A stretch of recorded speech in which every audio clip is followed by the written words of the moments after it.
Hello, everyone, and welcome back, friends and enemies, to Girls Run These Worlds. Thank you so much for joining us for our third session of Alien, and nobody's died yet. What? Don't worry, I'll fix that in this episode. Hello, my name is Fiona. I use she, her pronouns, and I have the incredible honour and privilege of being this series' game mother for this campaign and for this incredible cast of folks. Now, before I ask the cast to introduce themselves, let me tell you a bit more about Alien and what the stream is about at the top of the session. So the Alien RPG is published by Free League, which is also known for some other cracking games such as Tales from the Loop, Vaesen, Coriolis, Dragonbane, and much more. There's actually been a new Tales of the Loop book that's come out, which is really cool. It's based in the UK, so I would go check that out ASAP. As you can tell, I'm a massive fan of these games, and I'm a massive fan of horror, sci-fi, and basically the Alien franchise. As always, if you enjoy watching us play and get very silly, but also very scared, and you actually want to try out this game, we'll drop a link in the chat so you know where to get it. A massive thank you to Free League for sponsoring this stream. Now, with all that in mind, and I will say this every time we do a session of Alien, the world of Alien is incredibly bleak and dark, and is definitely not like what we are in this world right now, I promise. But there is a lot of focus on mature, dark themes, horror, and particularly violence. Now, with all that, and with all the campaigns we run here at Girls Run These Worlds, the cast and I have done our session 0. We've gone over our lines and veils. We keep checking in about them, and we also have safety tools in effect. However, I'm speaking to you now, the viewers who are watching us play this game. I just want to give you full permission to keep yourselves safe and take a break from watching our story should you need it. And I'm definitely saying it because things are about to get very real for our team. So I just want to make sure that you know that you are more important than the story we're creating here and the dice rolls on the table. So I'm giving you that permission right now. Finally, the scenario that we're using for this series is Chariot of the Gods, the first cinematic scenario written by Andrew E.C. Gaska in the 26th Draconis arc. And it's this scenario that comes with the Alien starter set. It's got a very beautiful red cover sort of silhouette on there, so you can't miss out on it. So I'd ask folks who have run or played through this scenario before just to be mindful and not put any spoilers in the chat. And just keep the secrets until after we finish the story, because if you do put stuff in the chat and you're being a bit of an arse, I can't guarantee your safety from our xenomorphic mod.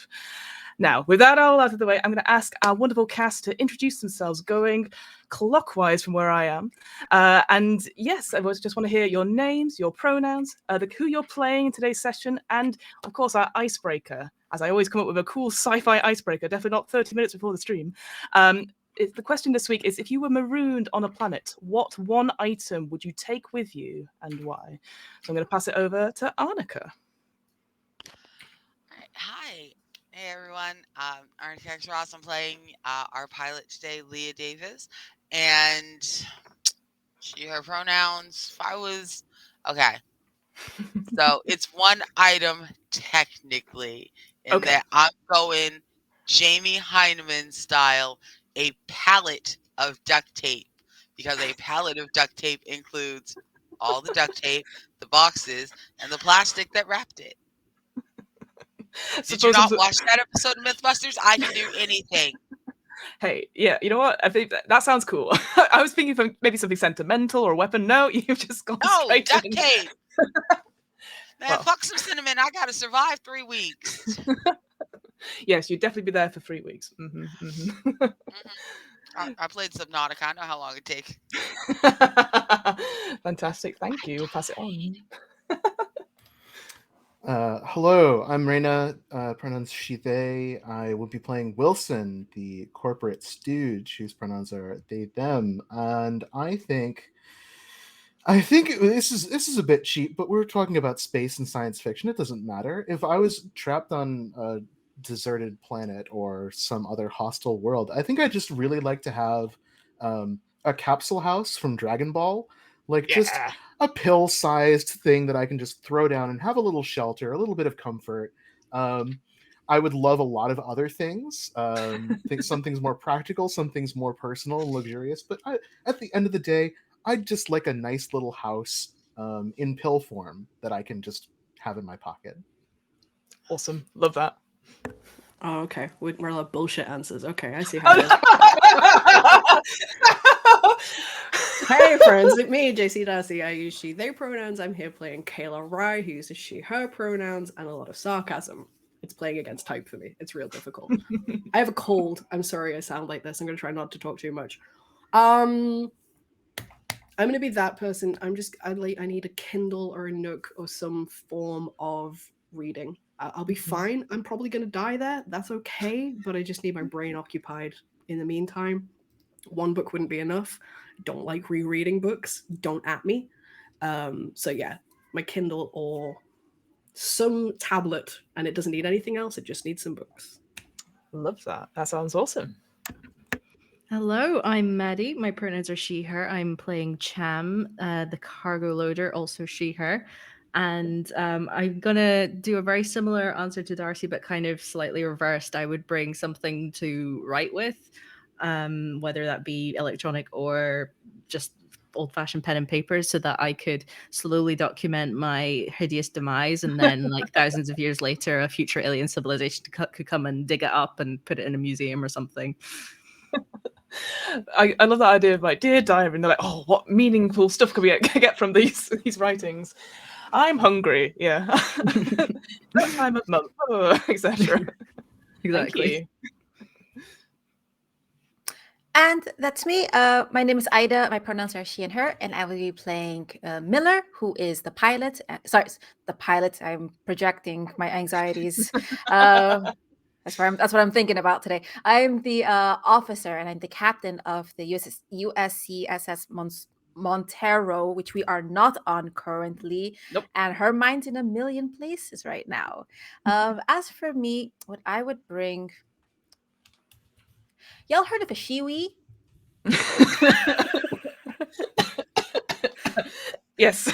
I need one of those, because whatever will sneak up on me will happen while I'm squatting down doing my business, and I can't get my feet flat, and that'll be my demise. So at least I'll be able to run no matter what I'm doing. So I need a shiwi.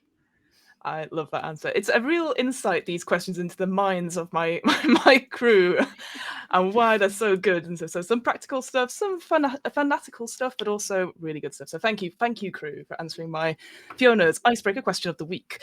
But before we dive into our recap, I just want to go quickly over the main game mechanic that you'll see coming up in Alien.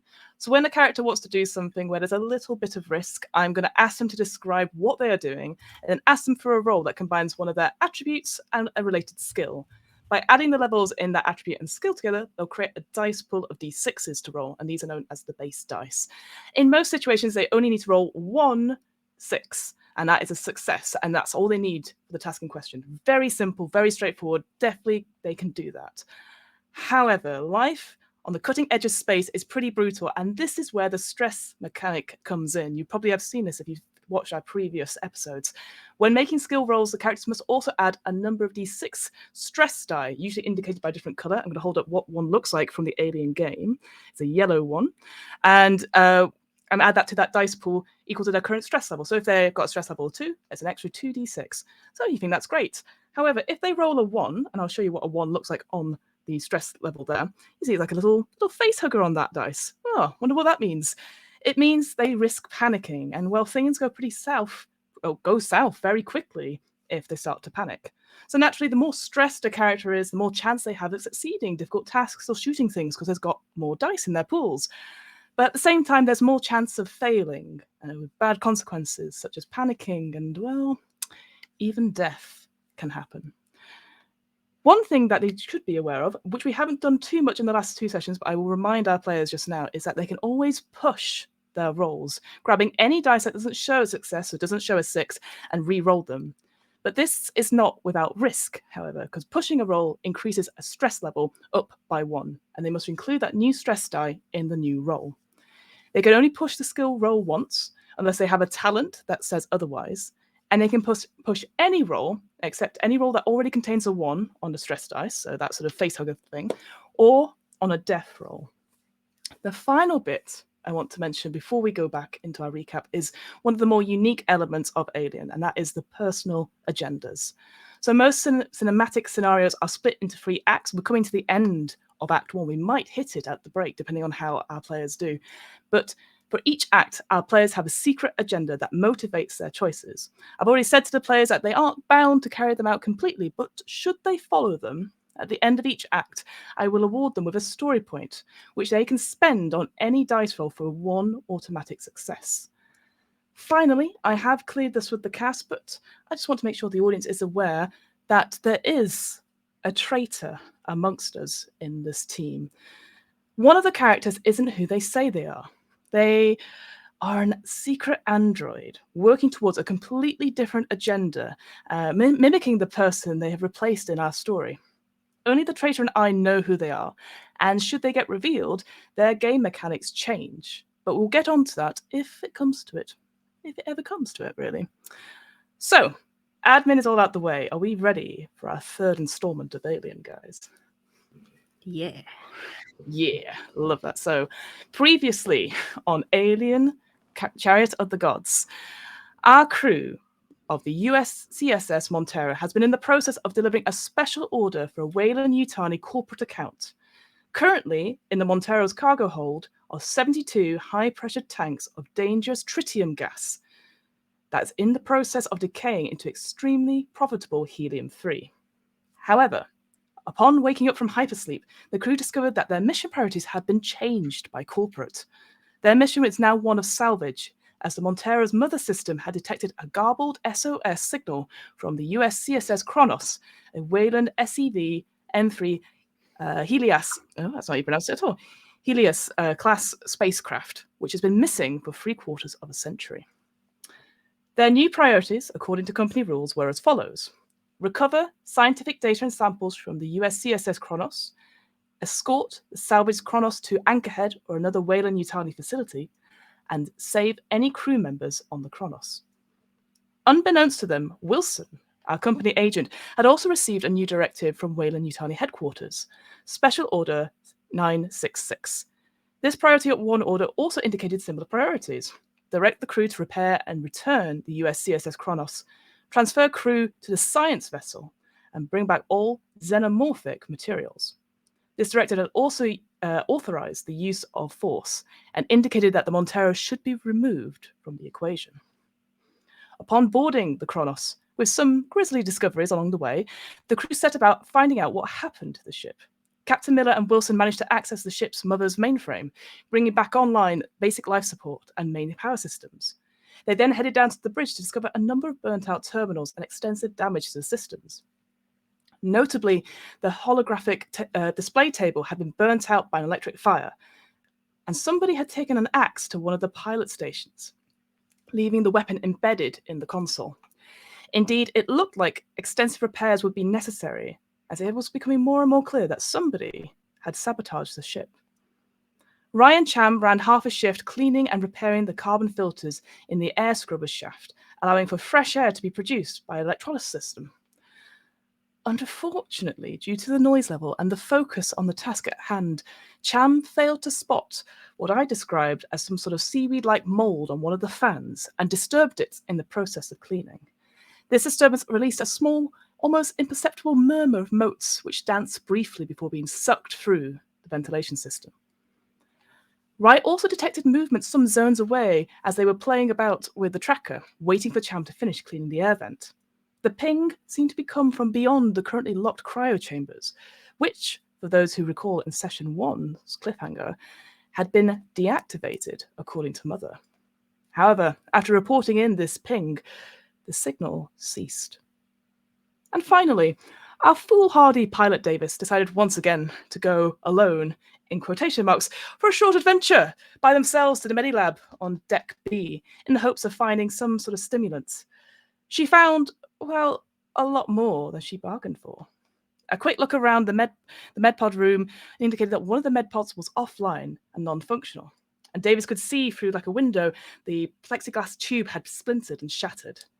The other medpod was sealed and lit from within, but the inner surface seemed to be obscured by some sort of thick mucus. On the back of the Medilab, Davis saw a row of large specimen jars, with 2 of them containing something that looked like it'd come straight out of a nightmare. 2 curled up life forms, roughly the shape and size of a large rabbit or a small cat, but with a bulbous head and pearly white skin stretched taut over joints and bones, and small dorsal fins on all 4 limbs, curled up, floating in these jars. On the table in front of her was a row of other similar specimen jars containing that sort of same seaweed egg sac things that had been shown in the air scrubber shaft. And finally, again on the table in front of her, an open metallic urn with 3 intact vials, each containing a black liquid within them, and another vial which seemed to be broken. Davies found some medical supplies along with a medikit containing 6 inoculations of some sort of vaccine. As she turned to report in what she'd found, a sudden noise in the vents overhead indicated she was not alone. Wilson, having managed to escape the watchful eye of Captain Miller briefly, went to investigate the corporate suite to see if they could find any additional information from a company agent perspective. Whilst the spacious room was a wreck, Wilson did find a hidden wall safe, and as well as an intact and unused emergency escape vehicle pod behind the closet. Within that, 3 cryopods functional in it. Unfortunately, both the wall safe and the EEV were data padlocked and would require some sort of code. Wilson made note of this, given the fact that all other Kronos escape pods were missing. Finally, as all the crew come together on the same deck of the ship, Ryan Chan make a gruesome discovery of a massive collection of the seaweed-like mold in the EVA suit room. Spread like untreated black mold in the wall of vestibule 2 was covered with these almost pulsating egg sacs. And as they watched, one of these sacs started to open. So, let's go then. I think it makes sense we go to Ryan Cham, if that's all right. What would you guys like to do?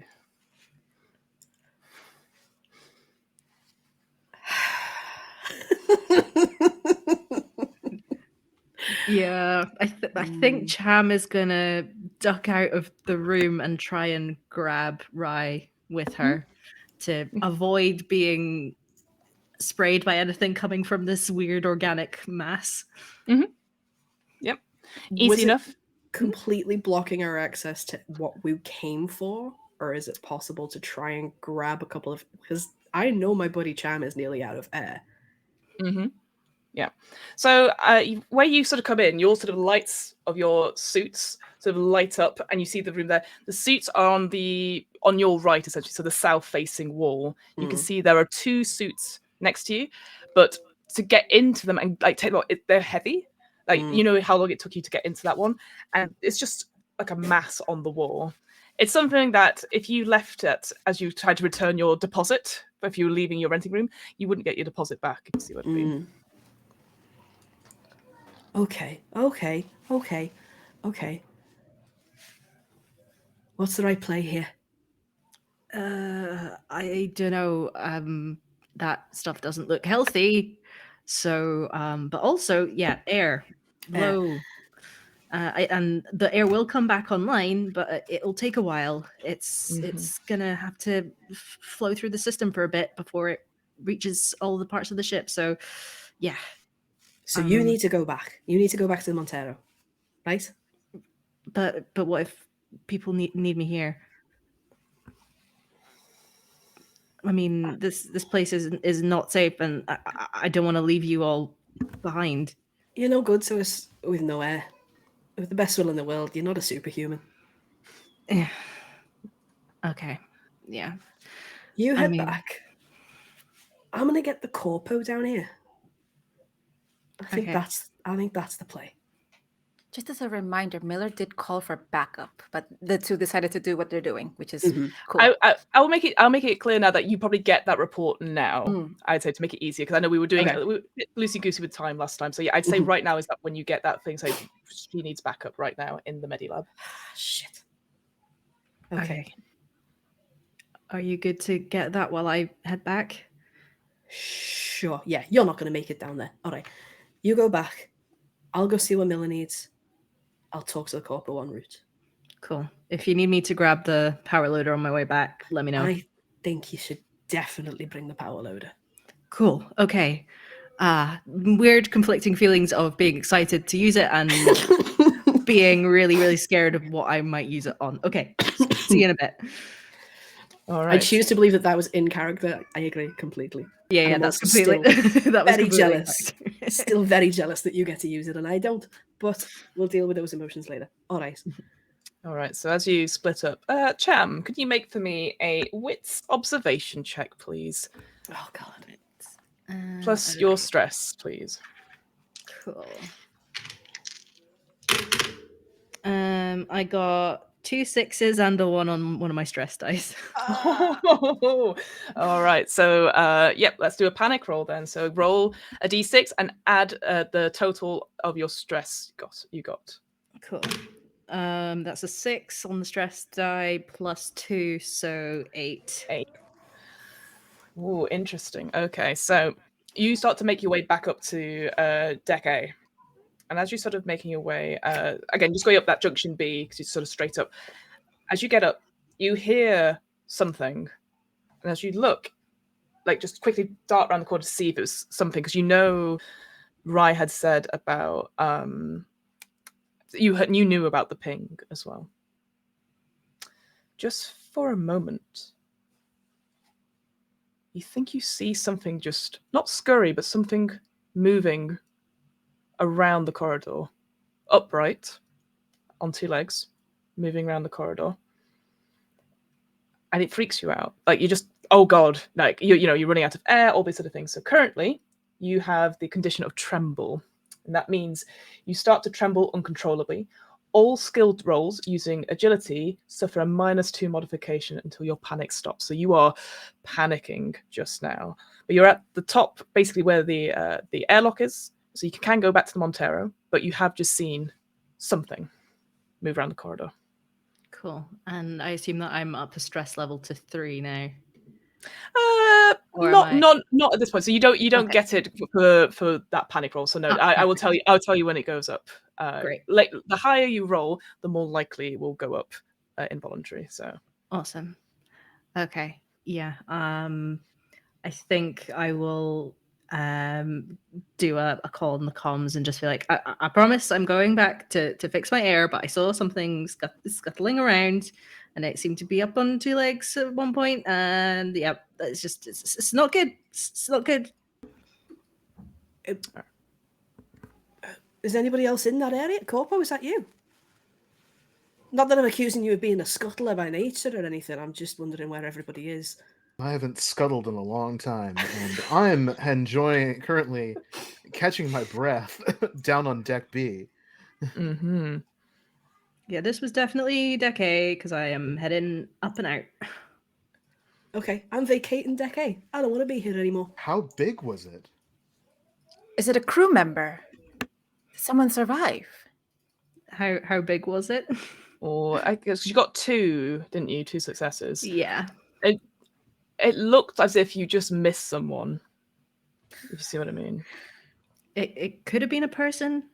If you call out, do they respond? Oh, okay. Right. Yeah.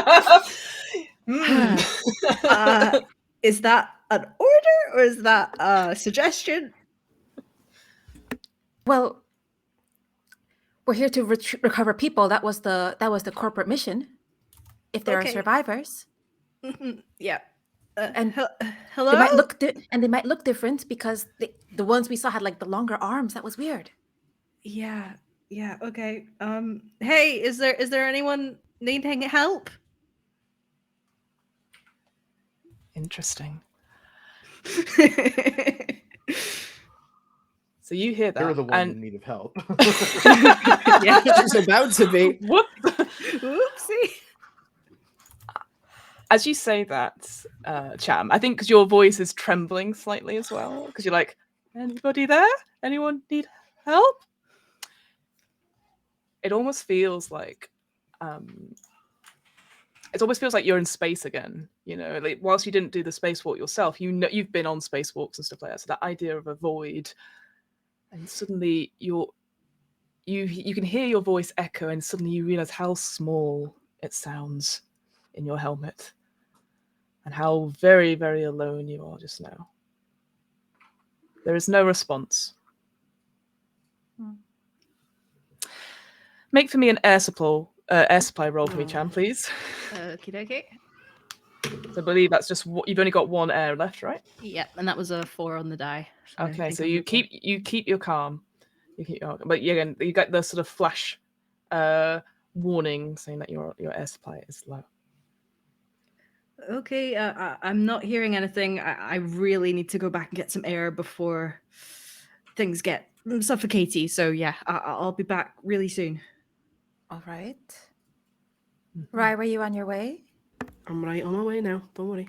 Much appreciated. We'll go now, if that's okay, to Wilson. Wilson, I will say, because I can't remember if we did this last time or not, because you spent your turn, sort of term 10 minutes or so investigating. I'd say that your stress level is reduced by 1. Because you're taking your time, maybe you are catching your breath, sort of thing. So I'd say that. But you also get the same message. You hear sort of this back and forth. Presumably, I know you'd say otherwise, team, that if it was on a private link or whatnot. But yeah, you also hear this Captain Miller asking for backup and what Cham has seen upstairs on deck A. Is there anything you'd like to do, Wilson? You are currently muted, so I presume speechless. That's right. Yep, I was No. typing. Last time I have been in the office investigating. The office we found was like covered in blood. Unclear what exactly had happened. We found the safe that we talked about, which is key code locked, and the escape pod, which is also locked. So what I think Wilson would do is close up that. It was in like an armoire or something, right? Yeah, like a walk-in closet, essentially, like So they're behind gonna Narnia close- wires. Yeah. Yeah, they're gonna close up that closet to be like nothing to see here, right? Just file that away in the mental Rolodex, and look around. Like if there's anything more useful than a cutting tool, then I think they would scoop it up. But I don't think there is in this particular room. I think we've exhausted it pretty extensively. Yeah, you rolled incredibly well on that thing. So yes, unfortunately, no weapons here. They're gonna be like close up the thing and go, oh, gotta get off this damn ship, and start walking out, get to the door and like poke their head around the corner.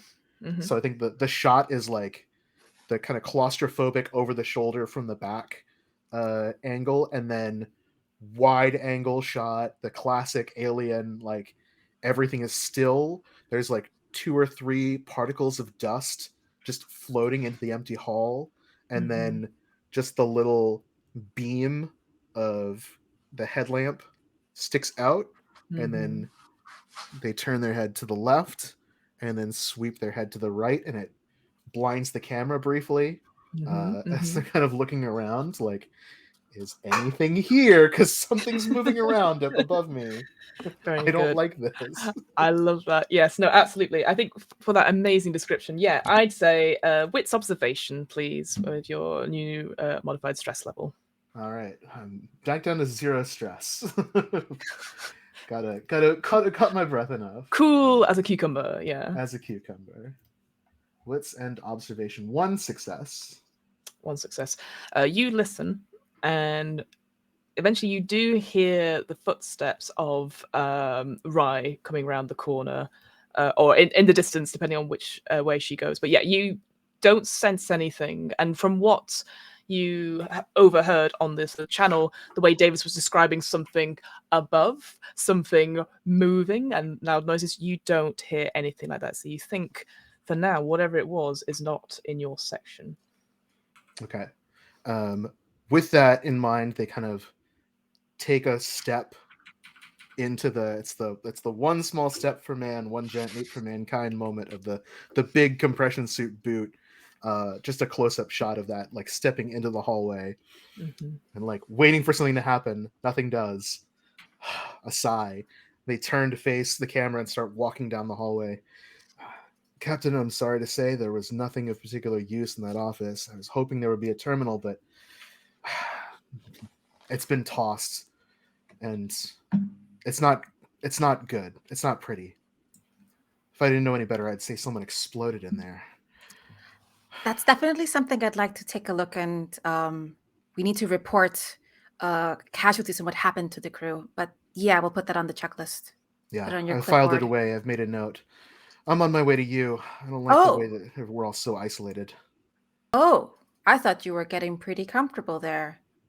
Where exactly are you heading to? Because there's lots of other rooms now that it seems that you are you are doing a good job of investigating other rooms. Oh, I was under the impression that we wanted to make sure that the crew is as collected as possible. Especially since there seems to be something else out on this ship with us. Mother, where am I?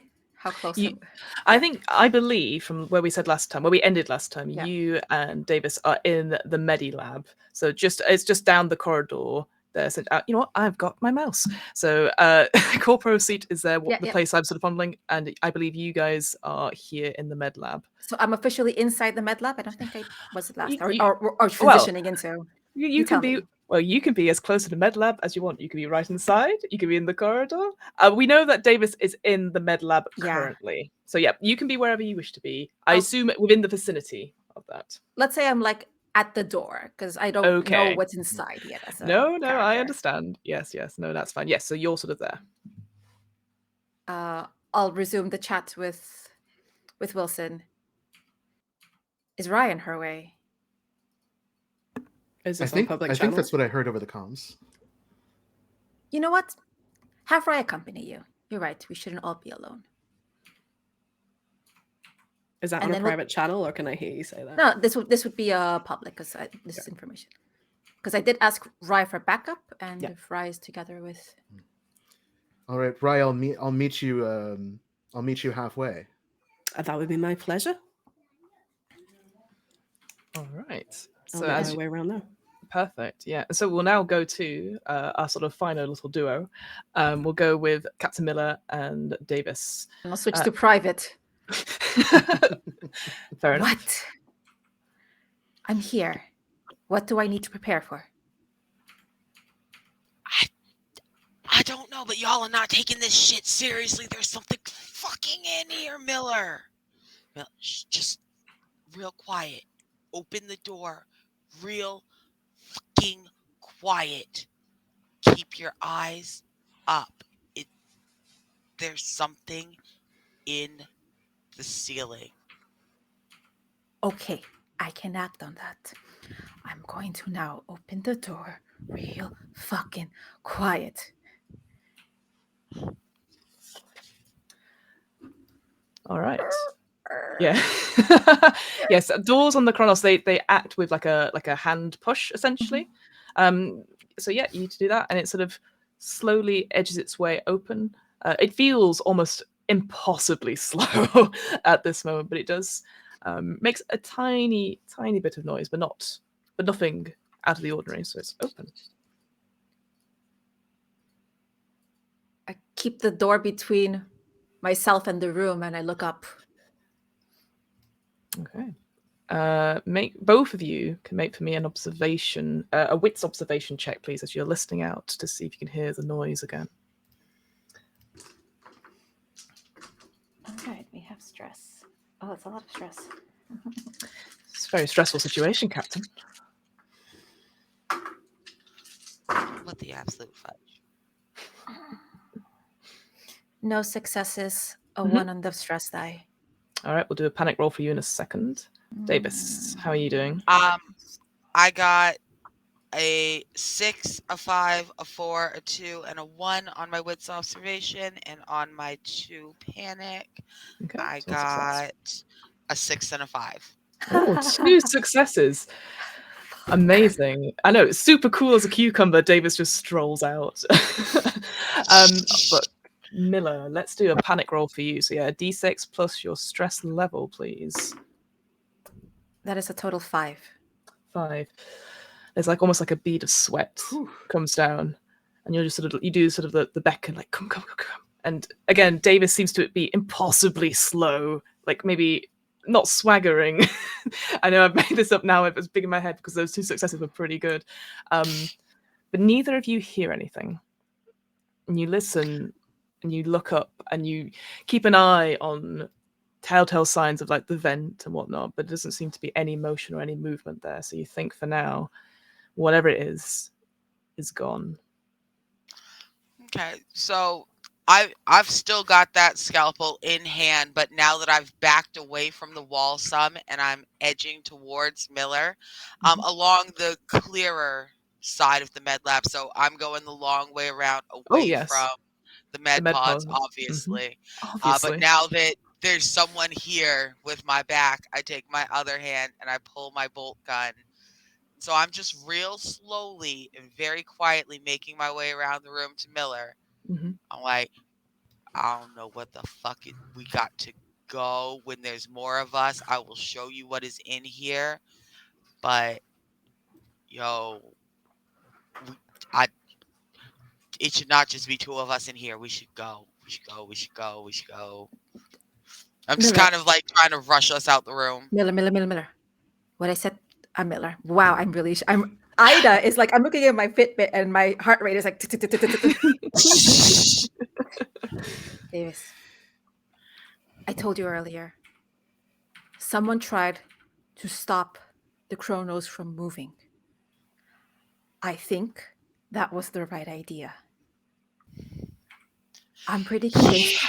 I'm convinced that Wilson wants this ship, and I have nothing to do with it. Protocol says we have to try to move the ship. But we can't do anything if everything is busted beyond repair. You're a miracle worker. I need you to fake or break it further. The ship can't move. Yeah. Yeah, no, fuck no, this ship can't move.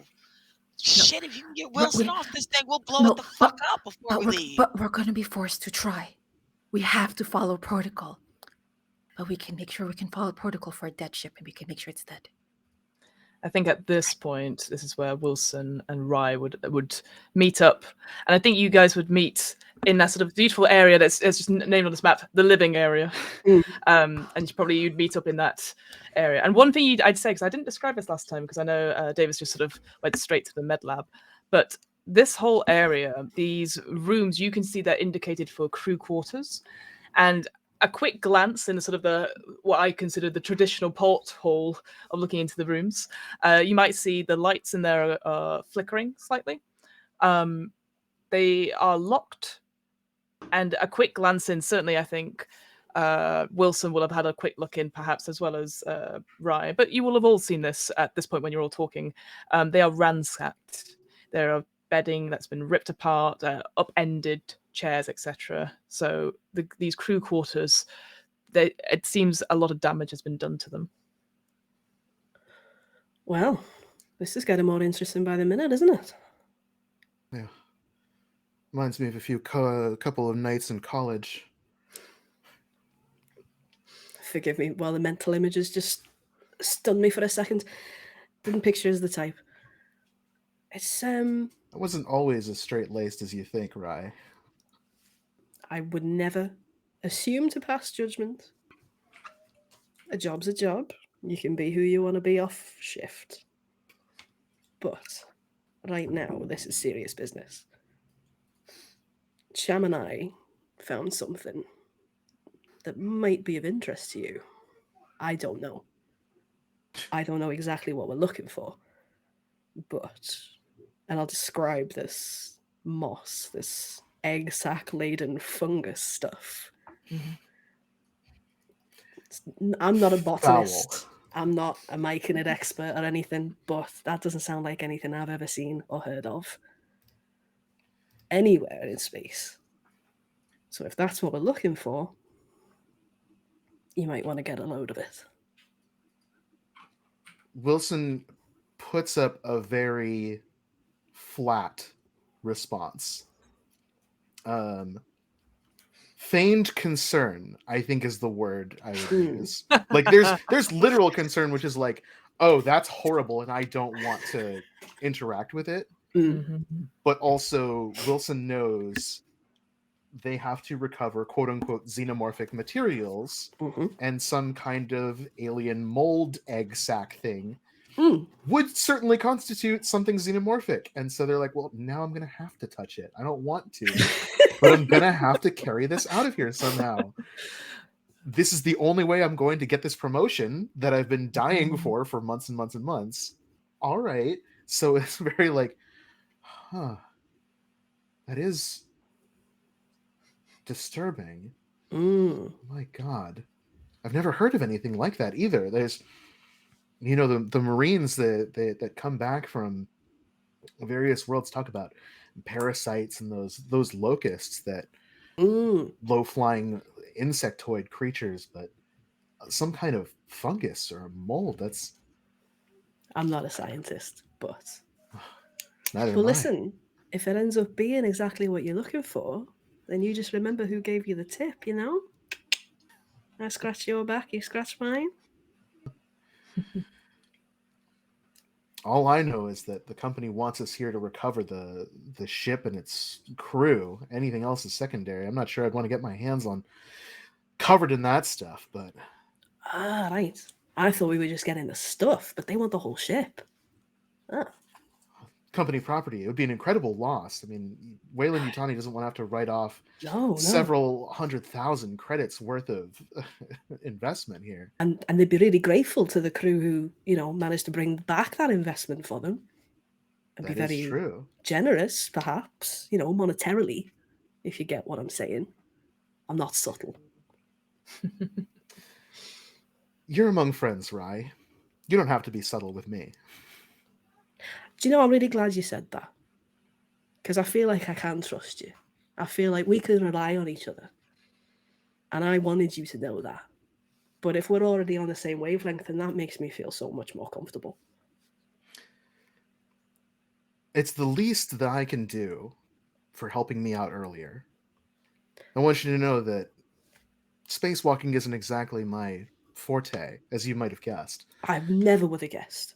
And how could this I whole possibly? Situation is not exactly something that they train you for when you're getting your MBA. But I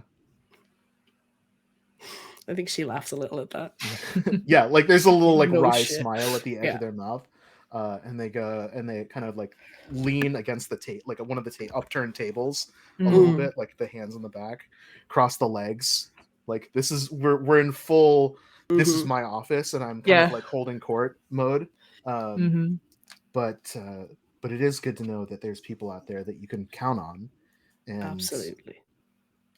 If all of this means that there's a little extra something in it for us, then the least I can do is make sure that some of those extra credits fall into your pocket as well. You talk in my language and you've got a friend for life. Sounds like things are getting a bit dicey down there, but I just wanted you to know whatever needs doing to make this happen, I'm willing to do it. And you continue on your way to meet Captain Miller and Davis. Let's take the camera and go see what Cham's up to. Cham, you head back to the Montero. Do you take your power loader with you, or do you leave it? I think I leave it in the corridor. On the double yellows. Yeah. I'll be back. So yeah, I was just making sure. Okay, so you make your way back. Yeah, you're like, lovely. Mate. You make your way back and you plug it in. Again, I appreciate you weren't here for this session. Oh, I think you were. Sorry, over this when Rai did this. But essentially, to recharge it fully will take a couple of turns, and turns here means 10 minutes as such. So you're on air supply 1 now, and it can go all the way up to 5. So you could be waiting 40 minutes to go up to. So what would Cham do? How many levels would you say you would go to, if at all? I think that Cham would maybe do 2 levels, so up to 3. Yep. So you've got a 20-minute wait, essentially. Yeah, I think that's because she would want to follow her friend's advice, but also would be keen to get back sooner rather than later. Mm-hmm. Yeah, so maybe radio that in very quickly. Just say I'll be 20 minutes or something like that. Yeah. In the meantime, whilst you plug in and you're in the cargo hold yourself, you notice on one of the terminals of the Montero another sort of beep, and it's one of the sensors going off. You go over to it, and it's weird because you remember Rai was saying that she had repaired a sensor earlier, and it looks like there's a ship nearby, not the Kronos, but a different ship. But when you have another quick, well, why don't you do that for me? Actually, let's do a wits com tech check for me, please. As you look through the wit radar, go through the terminal and see. Oops. That is 1 success and Nice. no one's on my stress. Ooh, good. Yeah, you're a bit trembly still. I think by the end of this particular scene, you will have calmed down enough because you got the air back as well, that sort of thing. So you won't have that at the end of the scene. You look through the terminal and you do a proper scan whilst you're waiting for your suit to fill up, and there is no other ship. It's bizarre. You know Rai has fixed that sensor, but there is no other ship. You even look outside the blast shutters of the viewports. It's just that starry void. But your suit fills up, and you're ready to go back. Is there anything else you'd like to do, Cham? Forgive me if I'm not remembering correctly, but I think, did you mention last session that there might be a way to get the power loader into the Cronus using the cargo loader? Yes, so in your cargo hold, you have something which is like a cargo lifter, a very ancient cargo lifter that you've all named Daisy, maybe because it sort of lazes to one side slightly. And it's normally used for transporting tanks, your sort of tritium tanks from low orbit down to the planet's surface. So it's very slow. But looking at the map, and actually I will move, I can move maps now, she says, scooping ahead. So this is deck D, I'll say that, where the vehicle bay is. And looking at the scan itself, you know that there is an airlock which would open, essentially very much like Star Wars, open out, that you normally would let vehicles go out there. And you think with a tight squeeze, because the lifter itself is quite wide, you think you can get on there. However, you have not done any scans on if the airlock works. You know that going over there with the spacewalk initially with Wilson and Rai, they had to, actually re-pressurize the whole thing. So if there was a way to or make sure it is pressurized, and so when it opens, people aren't sucked out into space, you could use the cargo loader to get in there. Yes. Okay, and the airlock that we used to get in would be a tight squeeze to get the power loader in, if I remember correctly. Yeah, it's basically you'd get in and then you have to go down a ladder, essentially. And this power loader, I mean, it's very much like Aliens, right? It's bigger, it's to help you move physical things, but it's not made for tight spaces, so to speak. So yeah, I think Cham is very torn about, like, okay, if I go through deck D, then I'm going to have to do 2 decks by myself to get back up to everyone, and also deal with an airlock that possibly doesn't work. And then, whereas the other one, I know I can get in that way, but I might get stuck. That might damage the power loader in some way. So I think she's going to kind of compute that within her head and probably go for the airlock, the devil that she knows, and try and see if she can squeeze in. Maybe if there's like a panel that she can unscrew to make the gap wider or something like that. So I think that's wait, you mean oh, I see, the airlock panel rather than unscrew the power load. Yeah, maybe like take it apart like a Lego set and post bits down. Take this, right? Arm goes through. Sure. Transform it, right? yeah. It's a car. Yes. I would say I'll give you this. Going back through, once it is up, your air supply is back up, just make for me, looking at this, I think just a straight wits check for me, please. Okay. No successes, 1 on the stress dice. All right, we'll do a panic roll. Sure, let's go for it. Get it together, Cham. Come on. My power loader. I can't use my toy. Okay. And that is another 8. You go, oh, you start to tremble again, unfortunately. Oh no. So yeah, all your skill rolls using agility are -2 until I say otherwise. So yeah, I think you get that breath back, and then you go, oh no. What I will say again, because you spent a little bit of time like checking these things out, your stress level would have gone down by 1 anyway. But we'll keep your that panic result, but it's just reduced by 1 your stress versus now. Cool. Cool. All right. Let's meet back on deck B. I would say everyone is now in the living area. I think Cham, you'll come back in a moment or two. But yes, so I guess Captain Miller, Davis, you're sort of continuing your conversation with hushed tones, and then so you make it back into the living area, and you see Wilson and Rye looking like they're finishing up their own conversation. But you are there currently. What would you guys like to do? So, Davis heard some sounds. I approached as stealthily as I could. I couldn't catch anything. Is that what you were trying to do? Catch it? I mean, catch what was making the sound. Whatever. So, All right. you good, Davis? No, Cool. Rye. No, I'm not good. This place is fucking terrible. I hate it here. I would like to go home to my beautiful, sleek little garbage boat of a ship that I will never complain about again. Yeah, you will. But Yeah, you will. apparently, of course I will. That's my beautiful baby. I would call her ugly all day. But until then, It's not how love works, Davis. that's how my love works. I don't know what to tell you, man. This place is it's a mess. I hate it here. I fucking hate it here. There's shit in there, man. There's stuff in broken med pods. There's little. It has so many legs, right? It has It's what? Legs. There are specimen jars with things. I have never seen nothing like this in my life. Oh shit, that sounds cool. No, it's not fucking cool. You obviously need to go look in that because it was the opposite of cool. I know cool. I am so cool. That is not cool. You're not cool. Fucking I've seen gross. you dance. You're not cool. I've seen you dance.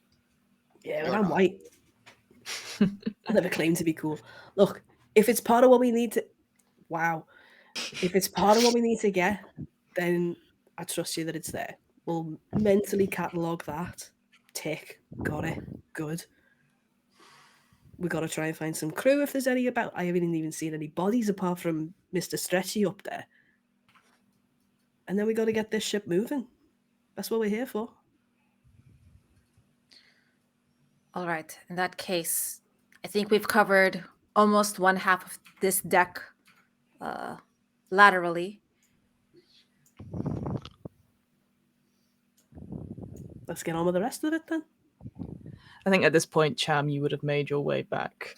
Unfortunately, power loader does not fit through small square hole. Oh no. Excuse me, where's the power loader? Excuse me, we sent you back there for two very specific things, and you've only done one of them, I presume? Yeah, I'm sorry.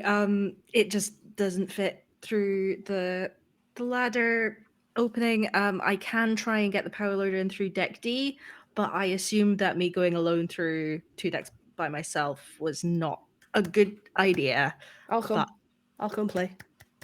By the way, what was the status of the air filter repairs? It seems to be all good from my end. I had to get a lot of gunk off there. It was really messed up, but hopefully the air should start to filter in pretty soon. What kind of gunk? Like chemical residue, fuel leakages? I wasn't looking too close. Sorry, I just was concentrating on getting it done. But I mean, yeah, it will have fallen right down to the bottom now, I guess. Glad you hope you're okay. Have to check that later. We found some mossy shit. Mossy shit. Yeah, with like egg sacs in it. Yeah, gross. Those things are completely. Those things shouldn't go together. Mm. Yeah. And yet. you want to see it? I'm looking over. I look over at Wilson because I'm like, Wilson's giving you the like, what are you looking at me for? I'm like, Yeah, I was hoping to get oxygen from the EVA suits, but it was all like on the wall there, and I just, yeah, not having a good day. yeah, but until the air filters are working back online, we're gonna kind of need those in an emergency, in a pinch. Yeah. I don't know anything about these kinds of things, so any expertise in strange, gooey, egg sac filled stuff is appreciated, but also, yeah. Sorry, I'm not thinking straight right now. Okay, As you're saying that, Cham, you're not thinking straight. You Yep. need an expert. All of you hear, in the silence of this living space area, a horrible statical crackle as the intercom goes off. And all of you hear a very panicky, breathless voice saying, "Hello? Hello? Who are you? Oh fuck! Hello? Hello? Hello? Crew of the Hi. Cronus. This is the crew from the USCSS Montero. We've Montero. picked up your distress call. How many survivors are there? You hear the sounds of retching, and you hear, oh, get out of the way, get out of the way. Hello, this is, look at their name, sorry, I had it, and then I didn't. This is Amelia Clayton. I am part of the, I'm part of the company of Wayland Yutani. I'm here assisting the crew of the Kronos, and we have just been woken up from, what year is this? Miller gives them the year. Ida for sure knows. Yes, of 2169, is it not? Yes, yeah, it's like 75 years after this thing is going missing. You just hear, "Fuck!"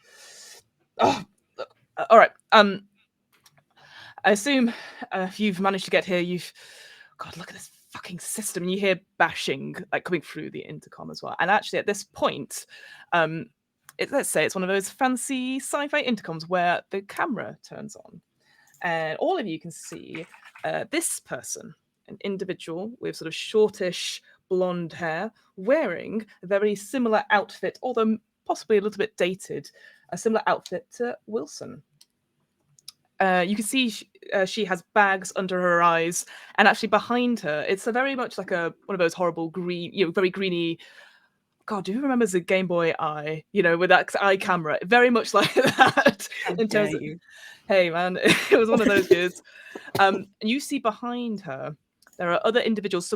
Clearly, someone helping someone else out of a cryopod. There's somebody else. Presumably, the person that was originally talking to you is standing over, looking like they're being sick, essentially. This person goes, "Look, I need you to look. It seems the power is coming back online. I assume that was your doing. Look, we better just talk face to face. I can unlock the cryo chambers if you're willing to come up." One of my crew members said there was someone else walking around. Were you not all in the in the sleep beds? Someone else walking, and you hear another voice saying, "Oh, it's probably the android. It's probably Ava." Ava. Yes, Okay. there's an android around. She was supposed to be looking after the ship, but clearly she's not been doing her job. I will report that back to company. Look, just come up. Okay. Do you have any medical supplies on you? There's people that are quite sick here. I think. I side eye Davis. First I unmute, then I roll my eyes, and I flash 2 of the 3 med packs that I found. I keep the other one hidden, but I show 2 of them. Great, brilliant. Yeah, just. And you hear Waylon going, "God!" And then, again, more sounds of being sick. Yeah, sorry, we were coming round. It's been. Sorry, God, I hate hypersleep sickness. Look, just get up here. We need all the help we can get. and the intercom goes off. There you go. Okay. All right. So, Champ, that must have been Ava, the android. Okay, that's good. Yeah. Okay. Androids, we know what they are. Good. Yes. And maybe that was also the skittering around we heard. I don't know.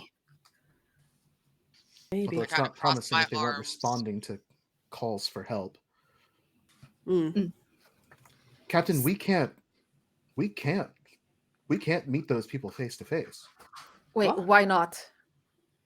You saw how sick they were, and there's some sort of contaminant in the ducts. If these people have been infected with some kind of xenophagic disease, Fair the enough, last fair thing that we want is to be able to spread it to ourselves. We can't. We're already running low on supplies enough ourselves as it is. I'd love to help those people. I really would. But I wonder if the best thing for all of us is for them to just crawl back into their cryopods to stabilize whatever is going on I think until it's we also can solve the problem. I think it's also in our interest to hear what the situation is. And Miller would know this idea doesn't. Would staying in our suits isolate us from airborne diseases? Assuming that's what it is. A very good question. Yes, it would. You are on your own system, Mhm. and currently you have access to refill it. You know, as Cham and Rai have said, there are other EVA suits around, which will also have their own air supply, presumably untouched as well. But yes, currently in your suits, you have a limited supply of air that is not been on the Kronos. Okay. Okay. Davis throws her hands up and just kind of looks at Wilson and goes, "Look, you've given us a list of 3 things. Find some alien shit. We found some alien shit. Get the shit back. We're working on getting the shit back. Rescue the crew of the fucking shit. We can't just. We've got our own air. We're locked in. And the last thing I want to do is put them back with no idea. What if the android's the one freaking out? I fucking hate those things. It's wandering around. I don't want to deal with it. It doesn't know us. We don't know it. What if the android is broken, it needs to be dealt with by its crew. Or we just put the android down. Yes, Lord, put it down. Let's have a talk. I hear Wilson's concerns, and I think the solution to avoiding that would be we'll talk for as much air as we have. We're going to keep ourselves safe in that regard. Is that sound amenable to you? Wilson takes a deep, long breath. I would keep your breath shallow.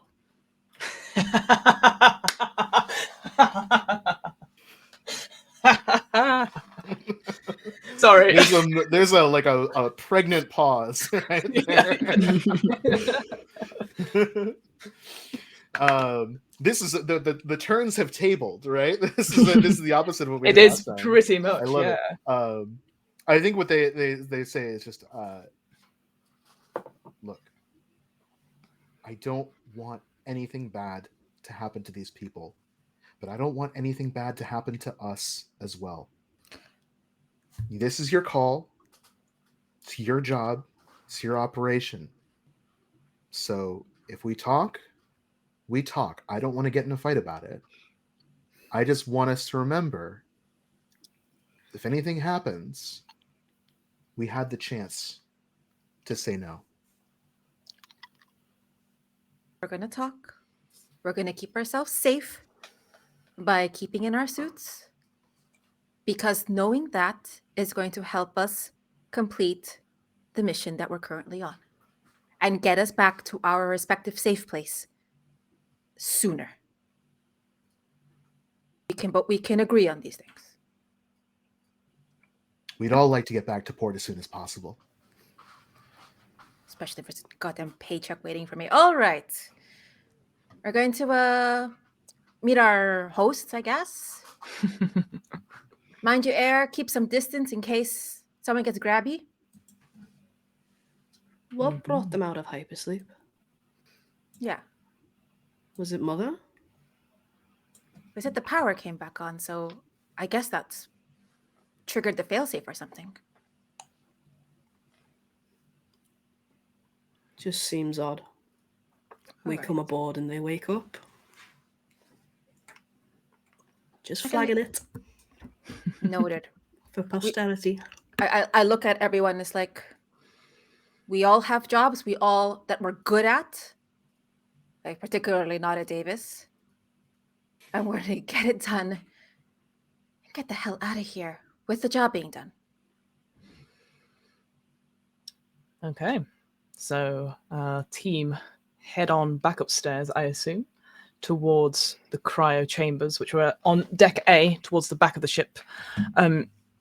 Again, I think most people had been here, but if not, I will describe again. You sort of come back to this corridor. The light's still quite dim here, maybe still flickering on slightly because the power is still coming back on.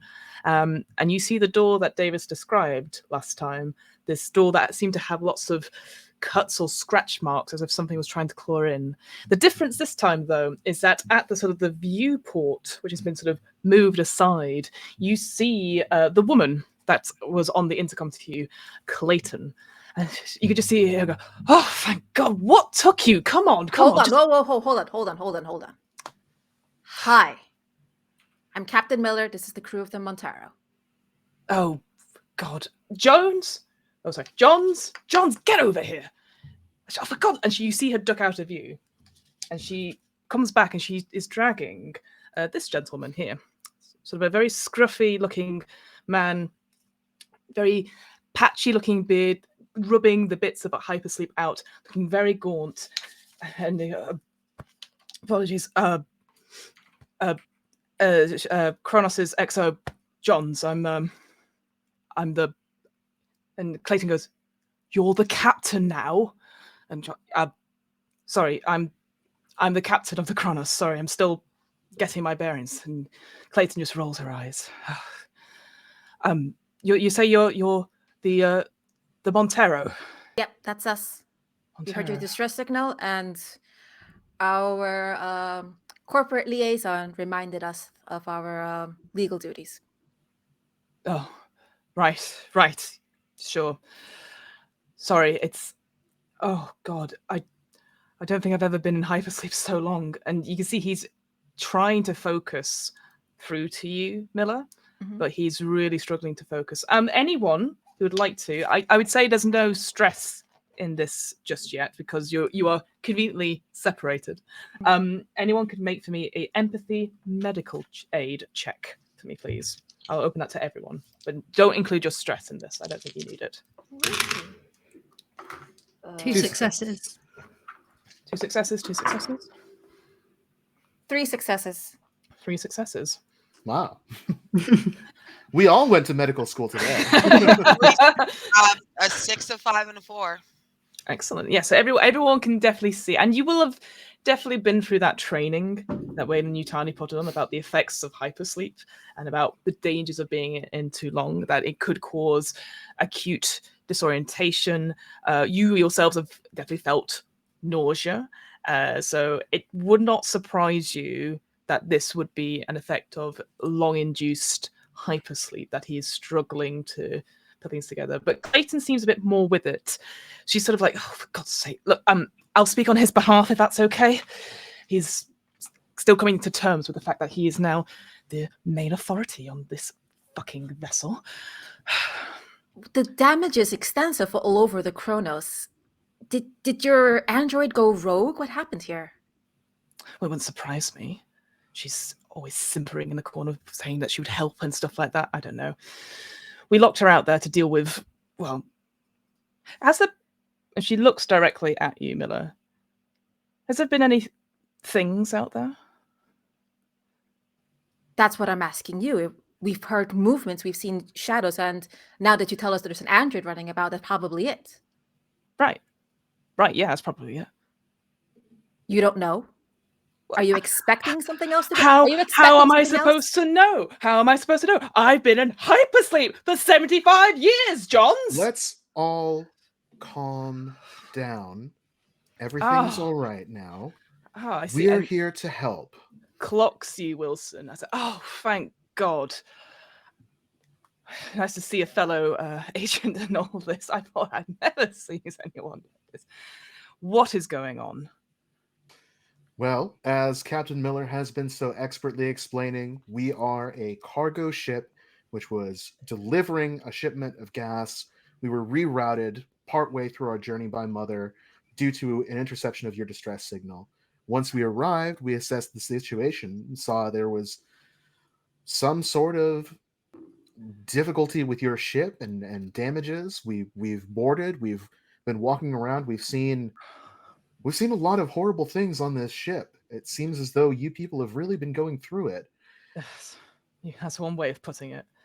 Look, I'm going to be completely honest. I don't know. Let's just say the last couple of hours before going to hypersleep were a little bit crazy. There was a mutiny or something. We left people planet side and rushed up, and then I just got told I had to get into the cryo chambers ASAP, and the captain locked us in here. Yes, we saw the altercation that had transpired on the bridge. Hmm.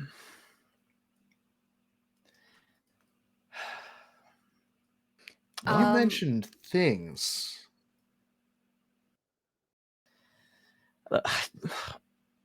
Clayton, is there anything that we should know about Look, on this ship? it's probably better if you come in. Look, if you got those medical kits, right? Look, there's some people that are really sick here. I hear that. And I understand that your people are in danger and they're in serious harm. And they believe you me. There's nothing more than all of us would like to get in there and make sure that everyone is in top condition and everyone walks out of this thing clean as a whistle. Mm. That being said, Clayton, I need you to understand something. We all want to make sure we're all going to be okay. If we open this door, do we have your assurances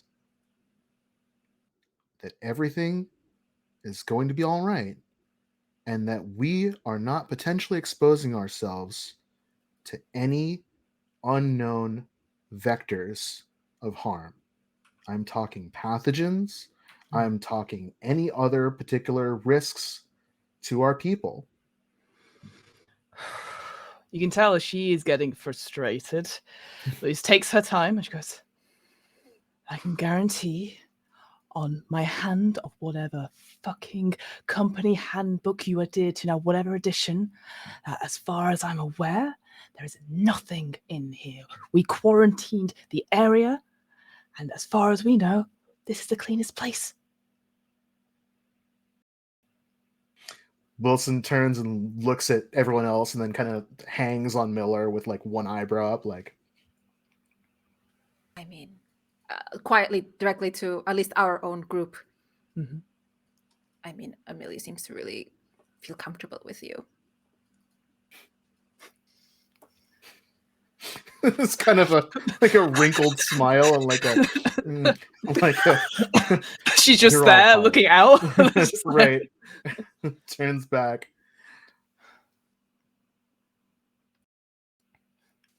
As long as everything goes nice and smoothly, let's take it low and slow, right? Okay. Do I have your permission to open the door? Wilson turns to Miller like, you do the honors. Miller will nod to Cham and Ryan Davis and have them like move aside laterally. Wilson steps back behind everyone else. Of course. And I think we'd ask Davis to hand over the medicine.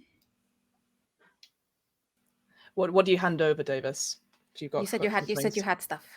So here's the thing. At no point have I told anybody that I have 6 vials of what looks like something injectable. I don't know what it is, but that's mine. Sure. Just in case, just until I test it, make sure that it's not party pack. Sure. But these 2 med packs that I found, definitely only 2. Yeah. Definitely only 2. You know what? I'm just I pull them out and I'm waving them like little jumping spider doing Star Wars. I'm like, are we going in with these or not? Wilson is going in with them. Beg your pardon? Well, like I said, Amelia seems to respond much better to you. You seem to have a common language, so to say. You have your suit on. In and out. Get your arm in there. All right, Wilson Miller. Normally, straightens I'm up, all here. reluctantly takes the med kits out of Davis's hands, and like gives you a little salute. At your orders, Captain. Okay. Pushes there's the airlock button. Yeah, so yeah, Amelia pushes it on her side and it opens. It's the way it opens, again, it feels like it's not been open in a long time. And she's just stood there wearing her, as I said, the Wayland Yutani pajamas. And you can see into this cryo chamber itself. There's actually, it looks like to be 3. And she's come out of the cryo 3, essentially. And you can see there's like a little grouping of these other chambers there. And you see some other people in there. This is nice. I get to show you my card. So next to Clayton, you see Johns again, who looks incredibly sheepish at this point. Very cowed, sort of like you can see his hands are twitching slightly through to nerves, and there's a little bit of sweat as he's still trying to like get over his sort of amnesia from the hypersleep. You also see this amazing person, Reed. She is quite short, about sort of 5'3", dressed in sort of the grey sort of jumpsuits you get when you're coming out of hypersleep. She is just currently sort of massaging her temples, but is sort of cracking her neck. They've been trying to warm up her very stiff body. The way she holds herself, you think she has had some sort of combat training, and sort of like moves in and out, and is looking around and sort of clocks you guys, but is obviously taking a very neutral stance, hands sort of at her side. You see this person, Flynn, sort of a gentleman with a very thin moustache. Again, it's the one that's being sick currently into like a sci-fi equivalent of a waste space basket, sort of like off to one side, again wearing the sort of the grey spacesuit, and on sort of rubbing his back is this gentleman, Cooper, looking very more sort of like putting on his glasses a little bit, the sort of greying, peppered beard, sort of rubbing his back, going, it's okay, don't worry, it's wear off soon. And sort of they're sort of there in the sort of cryo 3. Looking to either side of you into the other cryo chambers, you notice that there are definitely cryo chambers for at least 30 people, but the rest of them seem to be empty.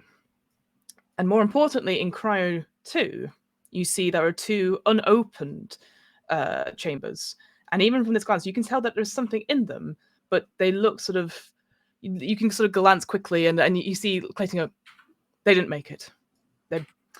The air, I think, must have been faulty or something. They've been breathing carbon dioxide for the last god knows how long, so it's just us. Okay. That's unfortunate. Where's your medic? She points to the person currently being sick in the sci-fi paperweight basket. Wilson walks over and like gingerly places the med kits on like a one of those wheelie carts, right? That you often have in these situations. Yes, yeah. The stainless steel ones, just cold, and just puts them there and like goes, "These are for when you're ready." Thank you. That's all right. Take your time.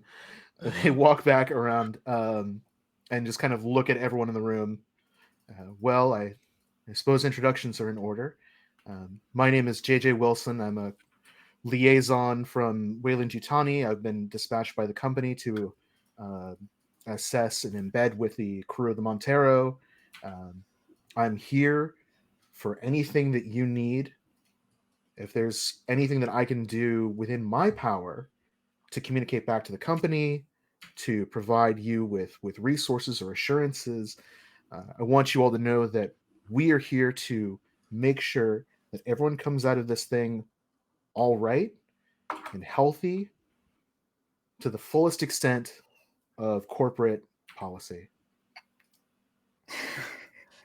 Clayton is like, holy shit. Do you really have to say all that every time you meet people who have been asleep for 75 years? Jesus fucking Christ! She screams into the cryo chamber.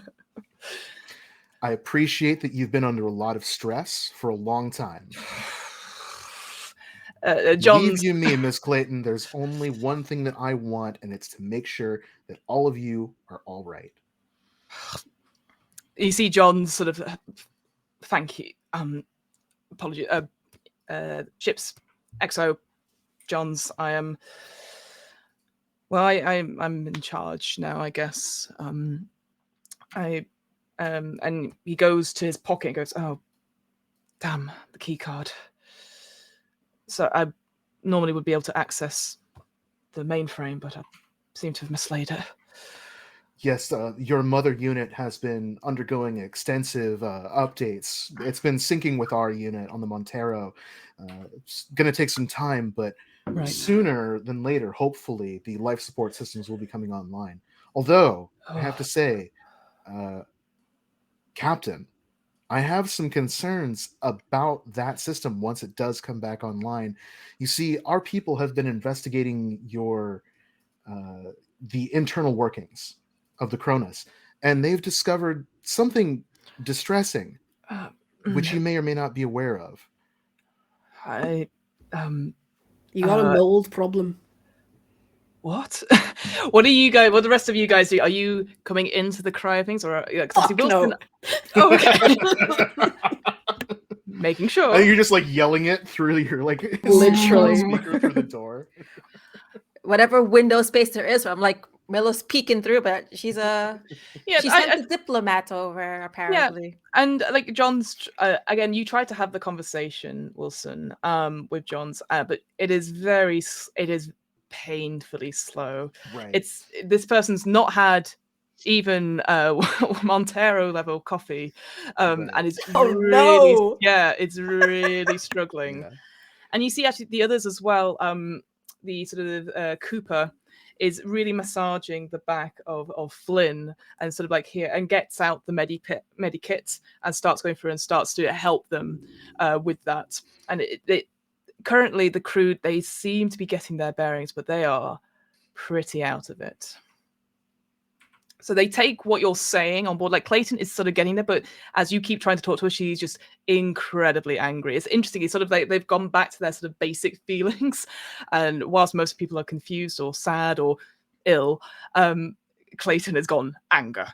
So you're not getting much in terms of information from them. I think while they're like they kind of like dial back on it all, right? Like they're doing this spiel to be like, this is, I have to do this. Yes. If they remember anything, they should at least remember that I tried to put on a diplomatic front. You currently are the only person. This is their first impression of the Montero, by the way. Right, exactly.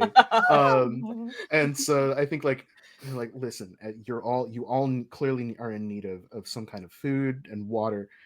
We're gonna take a breather, take care of your people, get your bearings. We're going to keep doing what we need to do to make sure that the rest of the ship is up and running. And when you're ready, we'll have a little chit chat. And like while they're saying that, I think they're like trying to just like take in the room, like what else is happening here? Because is this actually the most untouched part of the room? We've also mentioned that there were like those gouge marks on the outside of here. So like, is there a sign of anything that happened to like try and break out of the door? and also quick question for our game mother. They're breathing, so the air filtration system in principle is now working, or is this room special or separate? So yeah, that is all very good questions, guys. I will let me go to my I'm on the wrong deck. That's not always a good thing. So yes, the cryo chambers itself, there doesn't look like to be in here, Wilson. There doesn't look like there's any claw marks or anything like that. The cryo beds themselves, they look like they're defrosting still. So you suspect, as Ryvsel was mentioning earlier, that with the powers slowly coming back online, maybe it took a much longer time to defrost people out of cold storage. And so, yeah, so they are still getting together from that. But the rest of the room doesn't look like these particular things yeah, there doesn't seem to be too much in terms of like turmoil or wreckage compared to the lower decks that you saw. This feels pretty untouched and secure. But as Captain Miller, you were asking, they are breathing. Definitely at the beginning, they were giving sort of hard breaths. And you think over the course of the next turn or two, they are breathing normally, breathing in the air of the Kronos as the carbon level starts to diminish as the fans start to work. So they look like they're breathing fine just now. Noted. Mm-hmm. Does anyone want to do anything else before? I appreciate we've gone over a little bit before we go to break. Can't think of anything. No? All right. I'm just I'll just, one last time, don't hold your breath, so to speak. Well, in that case, then I think we'll go to a short break just now, about 15 minutes or so, whilst our team get to grips with meeting the crew of the Kronos.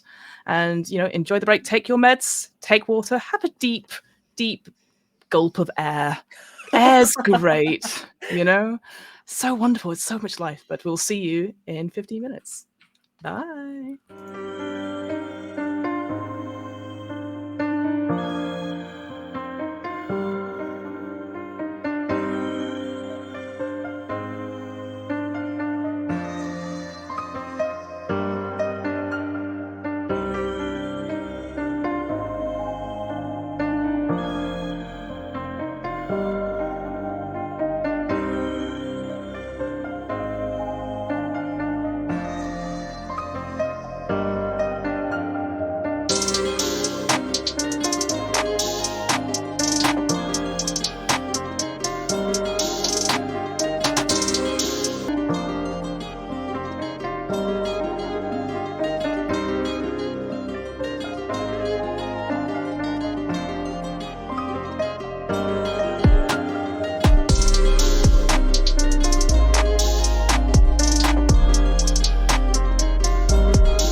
We're doing the thing. Hello and welcome back to Alien. Welcome back to episode 3. And we've had some developments. And I've just been sat here like a greedy, greedy cat going, num, num, num, num, num, drama. As our poor crew, they have discovered the lost crew of the Kronos, awaking from cryo sleep. And rather sensibly, they send in the person they least trust, unfortunately, which is Wilson, to go and sort of negotiate and give them some well-needed medication. And we sort of pick it up back there. So currently, folks can see we are in the cryo chambers. Wilson, I will say, unless you tell me otherwise, you are sort of in the corridor bit before it's sort of in between cryo 1 and 2, and before you is cryo 3. You were talking to Clayton, so the company agent that accompanied the Kronos, along with Johns, who is the current captain of the Kronos, and the rest of the team at the back. We have Reed, who looks to be sort of a combat heavy sort of person who is sort of getting all the stiff joints out. You have Flynn, who is sort of a medic of some sort, being sick, and Cooper, who is a scientist, according to the logs, who's just rubbing their back, and you have given over the medikit. But to move slightly, we're going to move to the camera to the rest of the brave Montero crew who are bravely standing in the corridor outside. What are you guys doing? So she's kind of pacing because she didn't want to argue with Miller in front of Wilson. Giving Wilson the business is always more important than disagreeing with Miller. But also, there are still space tiger marks all over where I'm standing. Mm-hmm. I still heard something fucking scuttling around in the ceiling above my head like 20 minutes ago. No one seems to care, but that's fine. I care. I don't like this. And there is an android that has just been wandering around with no maintenance. There's no one to give it maintenance for 70 something years. On a good day, those things creep me out. This one, So honestly, I want to be in there where there's lights on and I don't see any space tiger claw marks. And I just kind of No. look at Miller and I'm like, Miller, Mm. there you really got us standing out here in the dark with the scuttles and the androids so we can give Wilson the business. Can we please go in there where there are lights and heat? I'm a little loath to send everyone into the sick room. I'm pretty sure Wilson's going to finish and get out as soon as possible. I know you're in a tough spot, Rye. I hear you, but I am in need of your. I look directly at her. Your miracle work. Take up Cham, and go to the cockpit area. See what you can fix to get the ship on the road. Right? Yeah, all right. And in the meantime, Rye, show me this mass. And I'll have Wilson join the two of us. And Wilson can tell us if this mass needs to be put in, I don't know, an old jam jar. Corpo doesn't want to touch it. Corpo says the whole ship's got to go back, so we don't need to touch it. Well, if it's kind of on top of the extra EV suits and sources of oxygen, we should pull those out. Well, if life support's back up, then we don't need EDA suits. Listen, I'll take you anywhere you want to go. I'll give you a guided tour of the place. If it's just you and me, I'm quite happy. I'm just trying to save you some time. All right. You and I are going to wait for Wilson. We're going to track down Ava. And Ryan Chan can start at the front and we can keep doing our sweeps. Me and Cham? You got this. Okay. You can fly anything. I know You when keep you put your saying my mind to- name, and I understand. I get it. I think that's what was causing Miller some confusion. Yeah, you keep saying Ryan. I think you mean me. So Davis and Cham are heading to I'm not the. in line. It's clear. It's fine. So yeah, no, I just kind of. You can see that I go to put my hands in my hair and I thump on my fucking EVA helmet. I'm like, son of a bitch. Fine, cool, yeah. And I'm like, Cham, come on, let's go see if this piece of shit will kick over. Cool. Yep. Point me and shoot me. I'll do what I can to help. Yes, this is exactly what I wanted to do. This is exactly where the light and the heat is. Let's go. All right, so Cham and Davis are heading off. We What split is- the party again. Hey, I don't write the rules. Rye and Miller, you're waiting for Wilson to come out. Is that In the correct? meantime, I'll point at the cassette player looking thing on Rise, like, what's that machine you got there? And I point at the motion detector. What does that's that do? that's the motion detector. What? It detects motion. Okay. Is How that do I standard look? issue? I guess, yeah. I'll whip it out and turn it on. Brilliant. Let's see what you can find. You'd think I'd be ready. I was not. It's fine. Oh yeah. Where have you gone? Motion detector. Boo. Where have you gone? I'm immediately going to be able to point out the two dots that are Davis and Cham. Yeah, awkwardly. There, look. There's, Oh. there's Cham. There's Davis. There they go. As long as it's the only thing we detect. Oh, we'll see. We'll see. We'll see indeed. So I would like you to make for me I believe it's just a wits observation check with stress, and then we'll do a power supply roll once you've done that. Now, can I make the argument that my stress level's gone down by 1? Standing here, feeling safe, feeling very chill. Do you feel very safe and chill? I genuinely think that has finding the crew has calmed right down in that this is what she wants.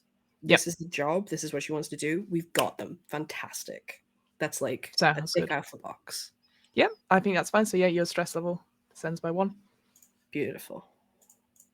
So, wits observation. I'm not great at that. I'm not terrible. Oh my fucking god. Okay. It's a success. Yeah. It's also a 1 on the panic. Oh, no, what a shame. Let's do a panic roll then. It's so beautifully to get it down.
And that's how they all died, I'm afraid. That's Thanks for coming out, everybody. Thanks for coming out. Yes, apologies for that. We had clearly some gremlins in the thing. It's cut at a very important moment. Where were we? Yes, we were rolling for motion tracker stuff, weren't we? I think I'd done that, and but all of my successes were just so much that Yeah, they just broke. video couldn't handle it. Yeah. Fair enough. What did you get? I genuinely right. got 1 success, but 1 on the panic die. Oh, there we go. That's what happened there. Yeah, Cool. remember that? I remember now. Yes, sorry. My own heart went really far up there too. All right, let's do the panic roll if you're okay. So yeah, a D6 plus. I did that as well, and I got a 6. Ooh, 6 total. Yep. Well, 5 plus 1. Yep. Yeah, perfect. So there's a moment when it flicks on the motion tracker, and there's suddenly a lot of motion pings going off, and you're like, and then you count them off, and you're like, yep, there goes Davis, there goes Cham, and you swing it around, and you couple more clustered together, and you're like, yes, that's the rest of the crew. There's Wilson, there's Clayton, etc. And yeah, nothing in long range on this deck seems to be out of the ordinary. So you don't get anything for this turn on that. Could you roll for me a power supply check, please? So similar to the air supply thing. Sure. I think it's at. Is it still at 5? The power. No, I supply used it. test? I used it when I was waiting for Cham to be done with the cleaning, so it's now down to 4. Excellent. So 46. Mm-hmm. That's you get 3, one. 4 out of 5. It's all good. Oh, so it's fine. You save the battery. You go. Chuk-chuk. Yeah, It goes stick it there like that, and it goes like that, and you don't get depth, but everyone's a little blob. All right, done. Good to know. Good job. All right, so we're looking for a rogue android, perhaps, and shit. Remind me, Rye, what was company policy with mutineers? Don't we have to essentially get them back or know what the heck their story is? Don't they have to be arrested? Don't they need to be like brought before some sort of corporate court? Oh shit, yeah. She said, I'll just like angle my body so that I'm in between Miller and the window and they can't read my lips or anything. They said there was a mutiny, but they didn't say who. Maybe. But they said they left people behind planetside as well. Like that's a bit fucked. Unless they were the mutineers, but Are you suggesting I'm not suggesting there are you hypothetically that the ones in there could be the mutineers? Hypothetically, yeah. They could be the space tigers for all I know. I'm just saying. There could have been 30 people in those hypersleep pods. There's not. There's what, 5 and a rogue droid? They admit there was a mutiny. They admit they left people planetside.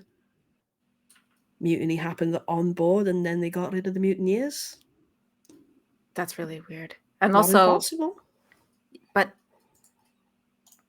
that doesn't sound like company protocol, and I'm not going to get fucking dinged for this. We're all going to be in the shitter if we come back with like half the load. No. Well, it's been 75 years. I think they accept that we're not coming back with a full crew. I think they're just going to be happy we're bringing back what we're bringing back. We did that once. Right? They didn't want to bring back the leg, and it was this whole thing. It's not her fault. Why would they? Anyway, we don't want to do that again. I'm dotting my I's and crossing my T's. We're bringing the whole, we're bringing the whole ship back. Nothing left untouched. Nothing left to chance. We bring it all back. Listen, I was talking to the corpo. We could be in for a real bumper payday here. We do this right. We'll be buying a brand new ship. Okay. We're going to be extra thorough. We're going to be like, teacher's pet. Exactly. We don't have to smile about it, but I'll smile for you. All right. Okay. I think that's where Wilson steps out, right? It's like leans out, closes the med, the cryo doors behind them. If you would go to do that, Clinton's like, where are you going? And we'll be there with you, sort of straddling the sides. So the doors don't, like, she's there with you. clearly your people need some time to reacclimate. I just left the medical supplies, and I'm going to reunite with the rest of the crew of the Montero so that we can talk about game Well, plans. well, technically we're now one crew, yes? It makes sense to pool our resources rather than separate. I'm of the mind that a unified front is definitely stronger than a divided one, but in this case, Perfect. I I will join also you then. believe right.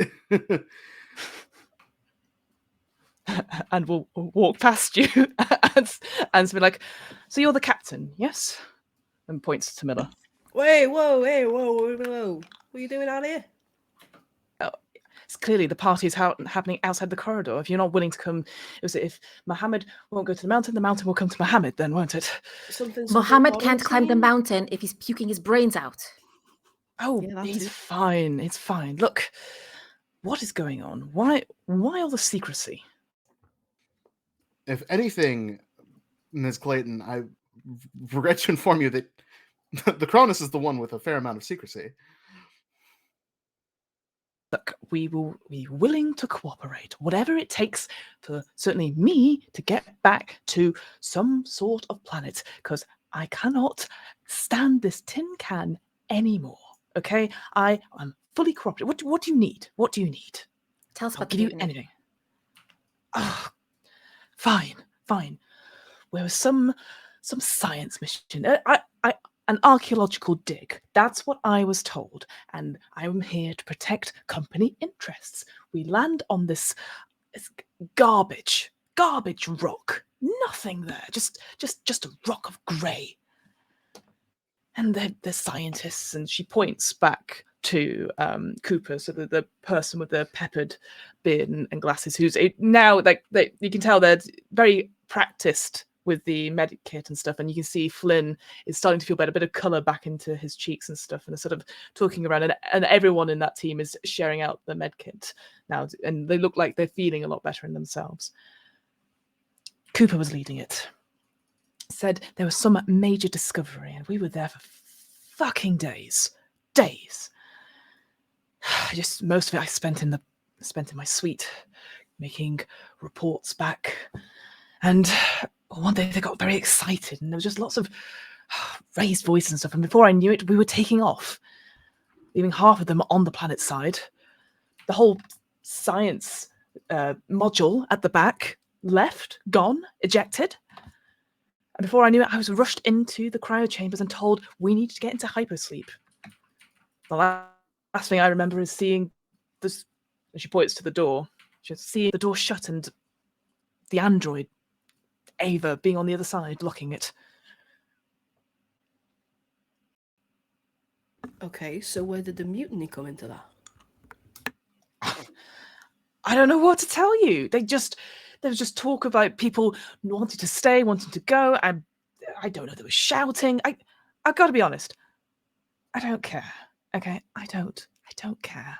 Whatever was there, whatever scientific thing. Like, hey, you know what? I read about those Elgin marbles. They should have stayed there. I'm not saying we should have taken them. I don't know. I'm just as clueless as you. Okay.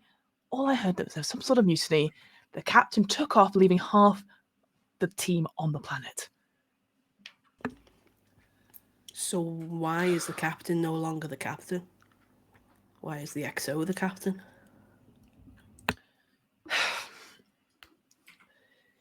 The captain, she insisted that she would pilot us into safety before joining us in cryosleep.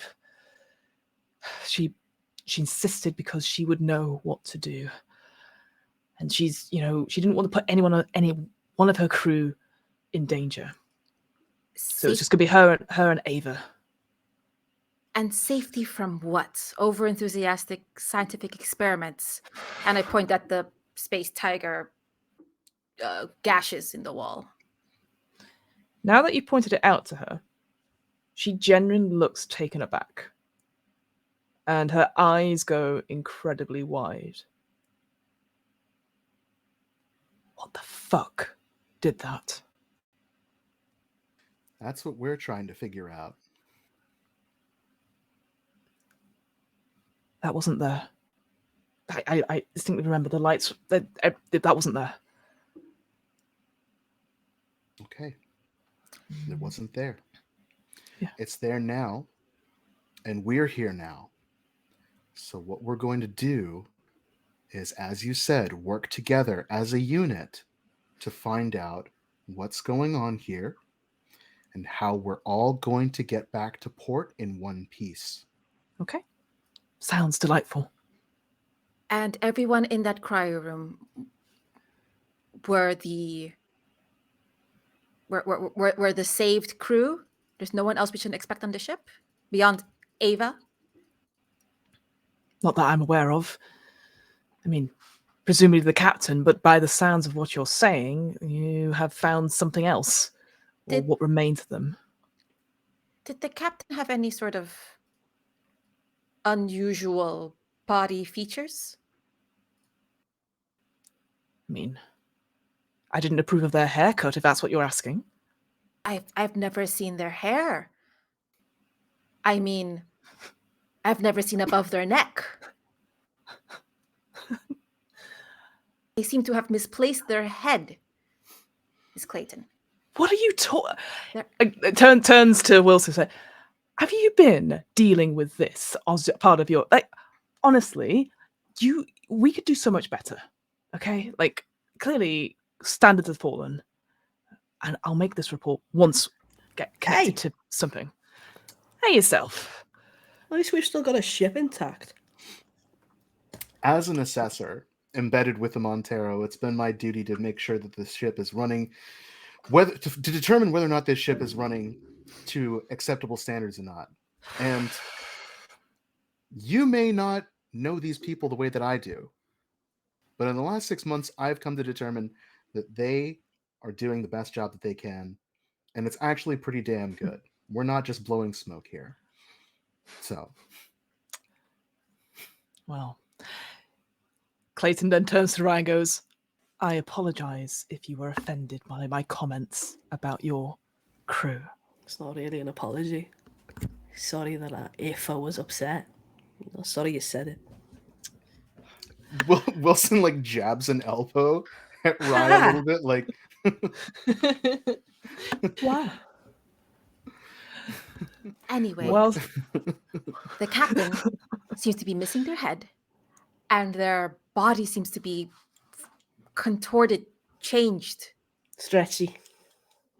Arms were elongated. What? It's not just that. There's signs of struggle all across this ship, much more so than you'd see if people were fighting down on board or on the surface of a planet. Blood everywhere, signs of struggle, damage to extensive man-made damage to the ship's consoles and systems. I mean, we're clearly dealing with something a lot bigger than whatever it is you think. And then there's the mold. On that, let's shift to our other two crew members, Davis and Cham. Davis, I believe in you. Go. Where are you going? What's going on? What's going on in this Netflix spin-off special? So we heading to the bridge? What's the plan? Yeah, we are fixing this hunk of junk. You and me just gonna wait till you see this. If it's half of what Miller says it looks like, we're not gonna be able to do shit. Look, hold on. Just it's apparently through here. So we're navigating up past Junction B1 and Cham, do you try to show me what's in the EVA suits, or do you want us to go, or do you try to take us way the fuck far around it out the other door? I think Cham is pretty shaken up at this point and just kind of gestures and says, if you really want to see what the horrible gunk in there looks like, you can, but I would recommend against it. I mean, you've seen what was in the med bay anyway, so. I'm gonna look at the door, look at Mhm. Jim, look at the door, look at Jim. Be like, fuck that. So we're gonna head straight into the bridge now that I know exactly where that stuff is located. Mhm. Yeah. Um, and as soon as we open the door, it's a mess. It Yeah. is smoke and sparks, and no lights are coming on. Mhm. Mother is not responding. There is no automatic response to anything.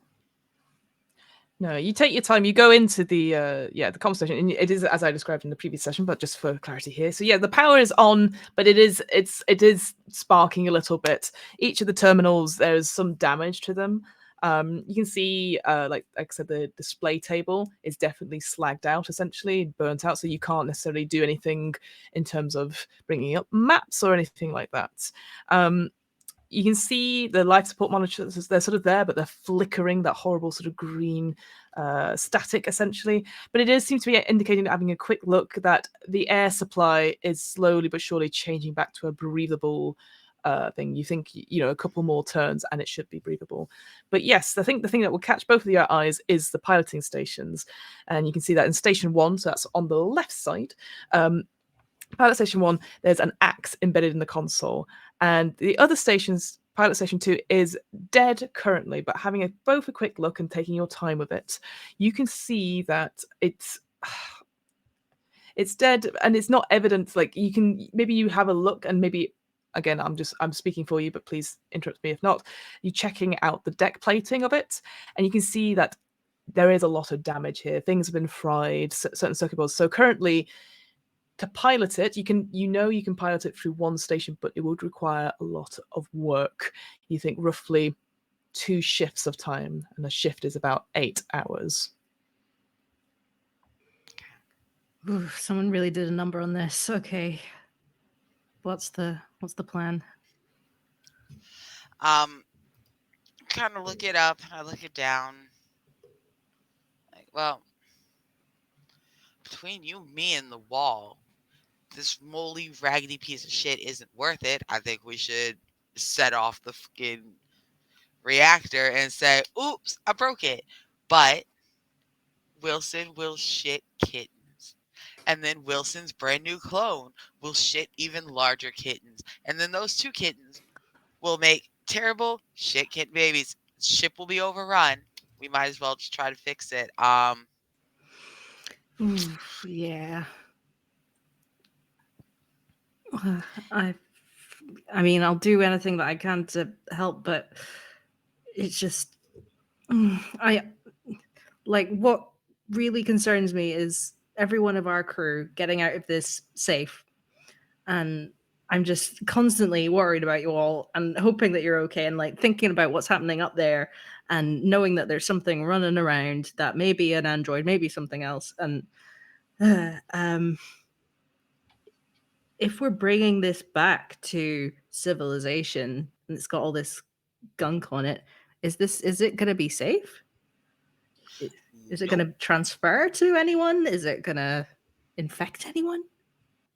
Look, there is nothing safe about this raggedy piece of shit, and I absolutely anticipate that we will be stopped at every interstellar border until Wayland Yutani has to send someone else out to burn this plague thing. But that's not our problem.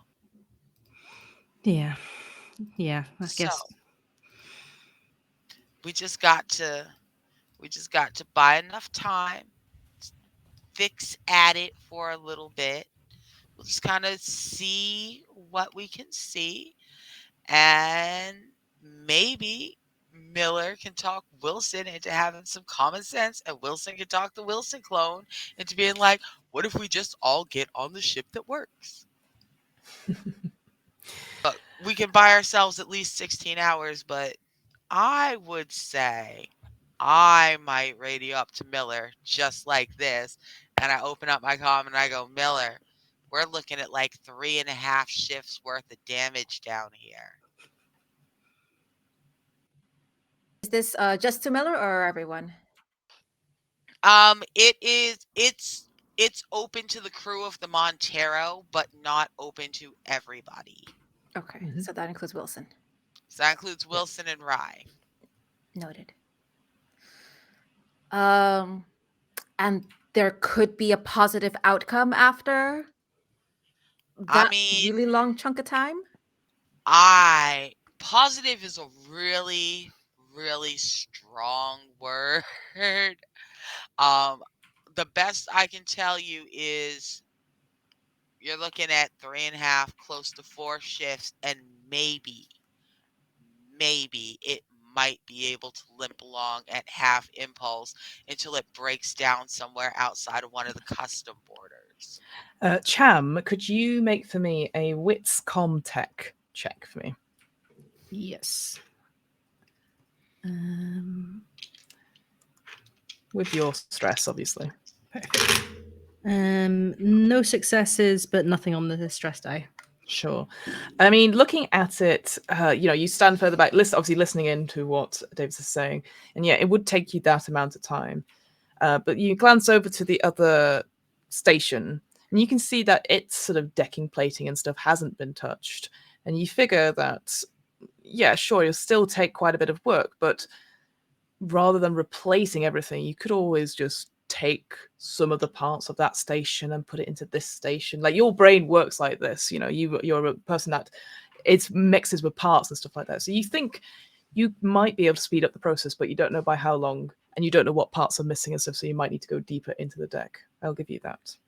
Cool. I think I will say not on comms, just to Davis. I might be able to speed things up a bit if we take some of the parts from Pilot Station 2 and shimmy them over to Pilot Station 1, but obviously we might need time to figure out what the fuck's going on here, so I'm leaving it up to you whether we do that. I am giving Cham just the most exasperated, are you fucking kidding me? Look through the camera zooms in and you're just a heavy Samuel L. Jackson look as I mute my comms. I'm like, are you fucking kidding me? Okay, follow along. Hey Miller, we took a look. Yeah, we can't do anything about it. Definitely 3.5 shifts minimum before we can think about the ship moving. I mean, again, look, do you want fucking mold? Do you want mold on the Montero or not? No. Okay, no. 3.5 shifts. 3.5 shifts. Okay. I got it. Yeah. Sorry, Miller. Can't do nothing about it. Appreciate the update. Davis, I'm counting on you. Gotcha. And I turn to Wilson. It's like, so what's well, we're walking with Amelia as well, I guess. Yeah, Amelia comes around. I think so. Where are you going, to the bridge, or what's the plan? I think we're just kind of hanging outside the cryo areas. Yeah, that's fine. So it looks she like will. Okay. Oh, you have your own ship, right? It would be amenable to. Yeah, we have our own ship, but I think in the interest of protecting the company line, we need to have the bare minimum here. Your power went out once. If your power goes out again, you cannot be without EVA suits. And you know what? We can't have you become liabilities. We and can't if your keep you cryopods have already been failing once, the last thing we want is people to go back in there and suffocate. Sorry, I wasn't. I'm not going back in there. Just go over to. You go on your ship. We'll just transfer to yours, right? That's it. We don't know whether your sickness clears up. We should go through the usual, protocols. Do you not have a quarantine area? I'm very happy to be submitted to that. I'm sure we've even got a med pod bay downstairs. I can go into it and I can prove to you I am as fit and as a bird. Well, once you're all clear to be fit as the wonderful songbirds you all are, you can help us indeed transfer the emergency assets, because we might not have enough on the Montero for a longer trip back. Fine. Flynn? For the meantime, we have work to do here on the Kronos. Sure. She turns around and shouts, Flynn, once you've stopped emptying your stomach contents into that bin, we need you to prove to our fine hosts that we are fit and well. And you just sort of hear from the back, okay. It's quite a bedside manner you've got there. Okay. First things first. Something bad happens again, we need the EVA suits. There was some moss. I think Cooper might know something. Is Cooper a biologist? He's the ship's lead scientist. He led the expedition. And at this point, I think Cooper would stand up, like seeing that Flynn was better, and sort of pass and sort of nod to Reed, who's still. You see Reed actually go into a locker at the back, and you see she pulls out like a jacket that she's putting herself into and some boots. But behind her, you can see that there is a shotgun that she has, and she takes that out and like loads it and checks it. But Cooper comes over and he's like, yes, hello, sorry.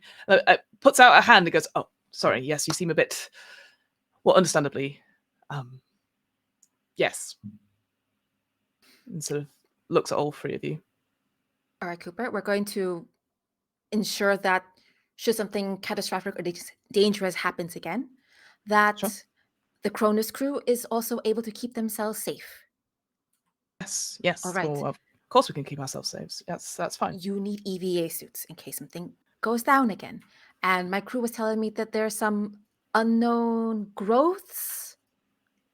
Mold. Can you tell us more about that? Mold. Is it safe to pull out? Can we disinfect it?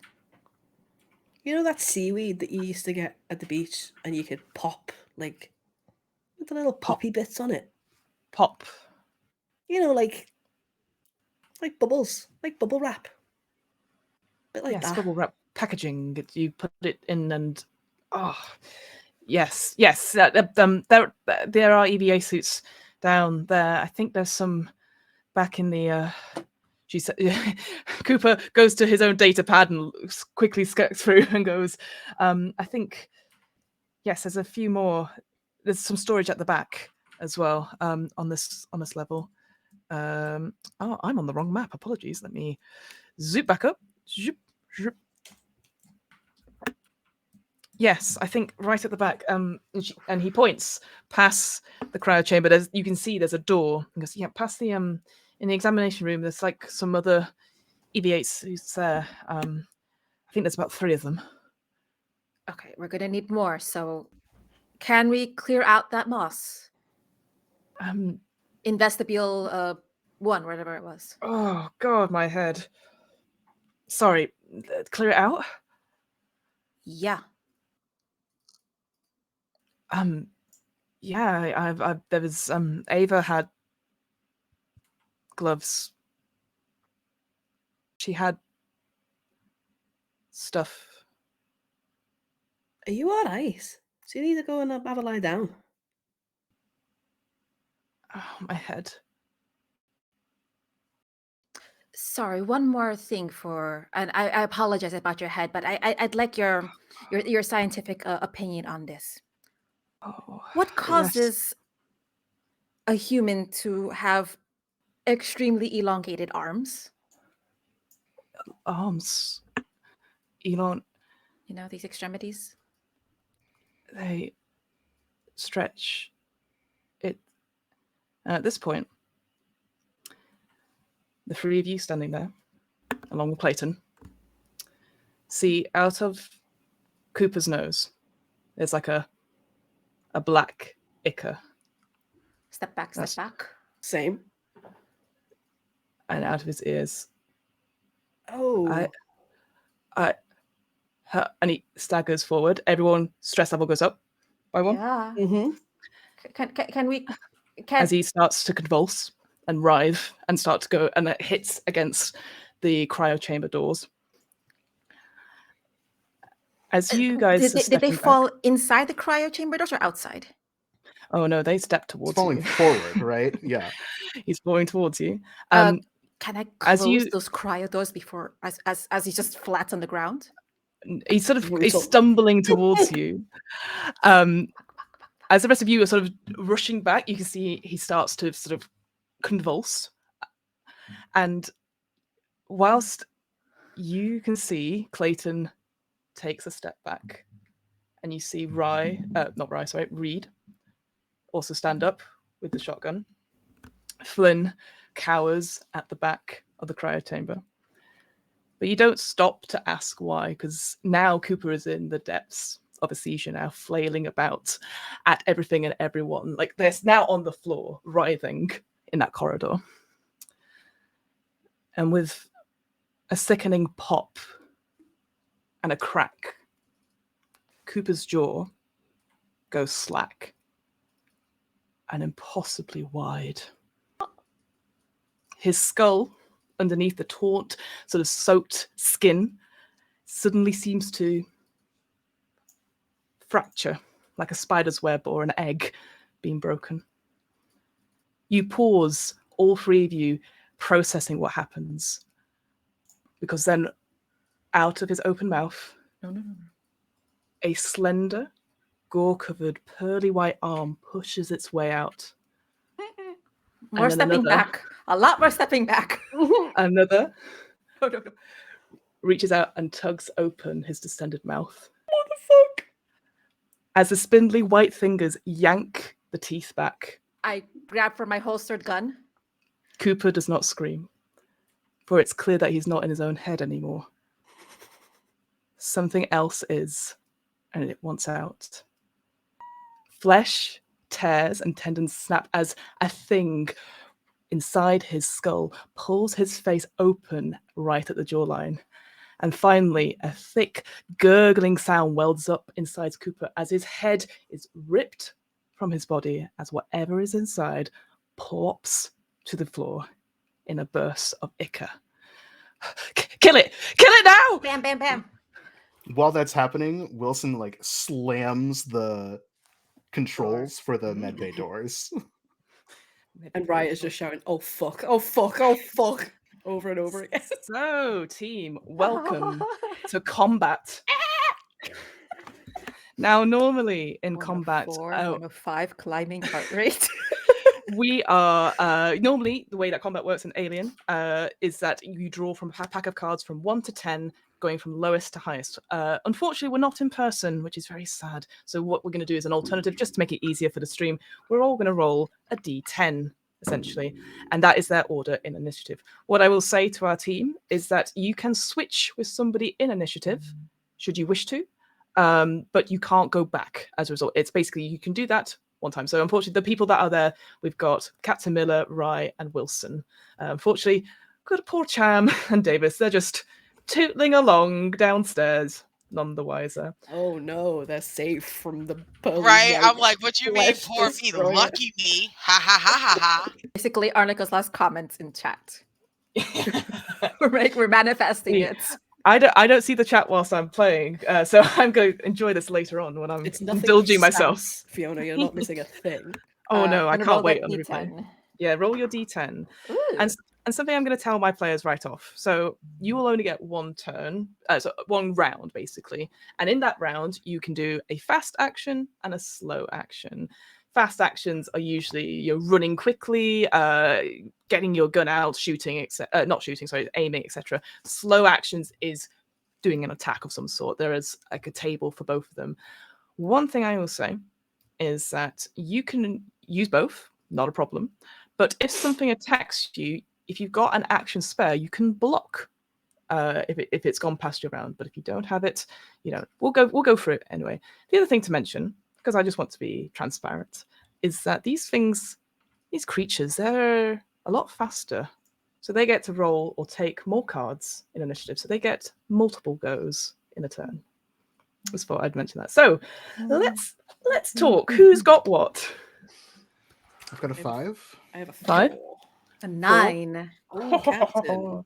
So we've got Rye at 4. We have Wilson at 5, and we have Miller at 9. I think, if I recall, everyone should have some sort of weapon or damage-causing thing. I have an incinerator. I think is mean, Didn't you also pick up the shotgun from earlier? No, that Reed was had that. Davis. Yeah. Davis. And yeah, shotgun is Reed in the back room there. Yeah, can she roll initiative, please? It seems like she might be able to help here. It feels like she's deliberately too far away. Oh, what a shame. What a shame. And I've rolled. It goes first. Of course it does. So one other thing I quite like about the system, which I'll explain for the camera, is that each of these sort of creatures have special attacks. They have a table of special attacks. So I don't actually dictate what the creature does. So I'm going to ask Captain Miller, as you are going to be the last in initiative, unfortunately. Could you roll for me a d6, and that will determine what this creature is going to do? I'm gonna get the die out with the cute hearts on it. Happy hearts. How lovely. That's Yeah. optimistic. That's so nice. That's a 1. What was that laugh? What does it mean? Laughs are happy things, right? Okay. So, as this creature, about the size of a small cat, starts to shake itself from the remains of Cooper's head, it sloughs off its umbilical and the placenta back into its head, and it struggles to stand on all 4 wobbly fawn-like legs. It looks up like no eyes, no discernible eyes, and a slight cowl from the back of its head, shakes like a dog, the matter, and it turns and it hisses and it darts in between your legs No. and goes up to I'm going to make a direction. Yeah, it's going to dart. So currently you're all there conveniently. It darts this way to the left or west and goes straight into an air duct this way. Oh, well, that was quick and easy.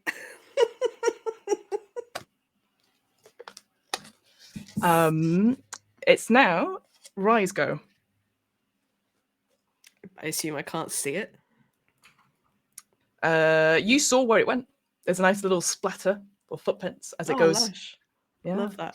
I don't have an effective I don't feel like I have an effective weapon right now. So it's a fucking flamethrower, Annika. Yes, it's a flamethrower in a long, narrow, confined space.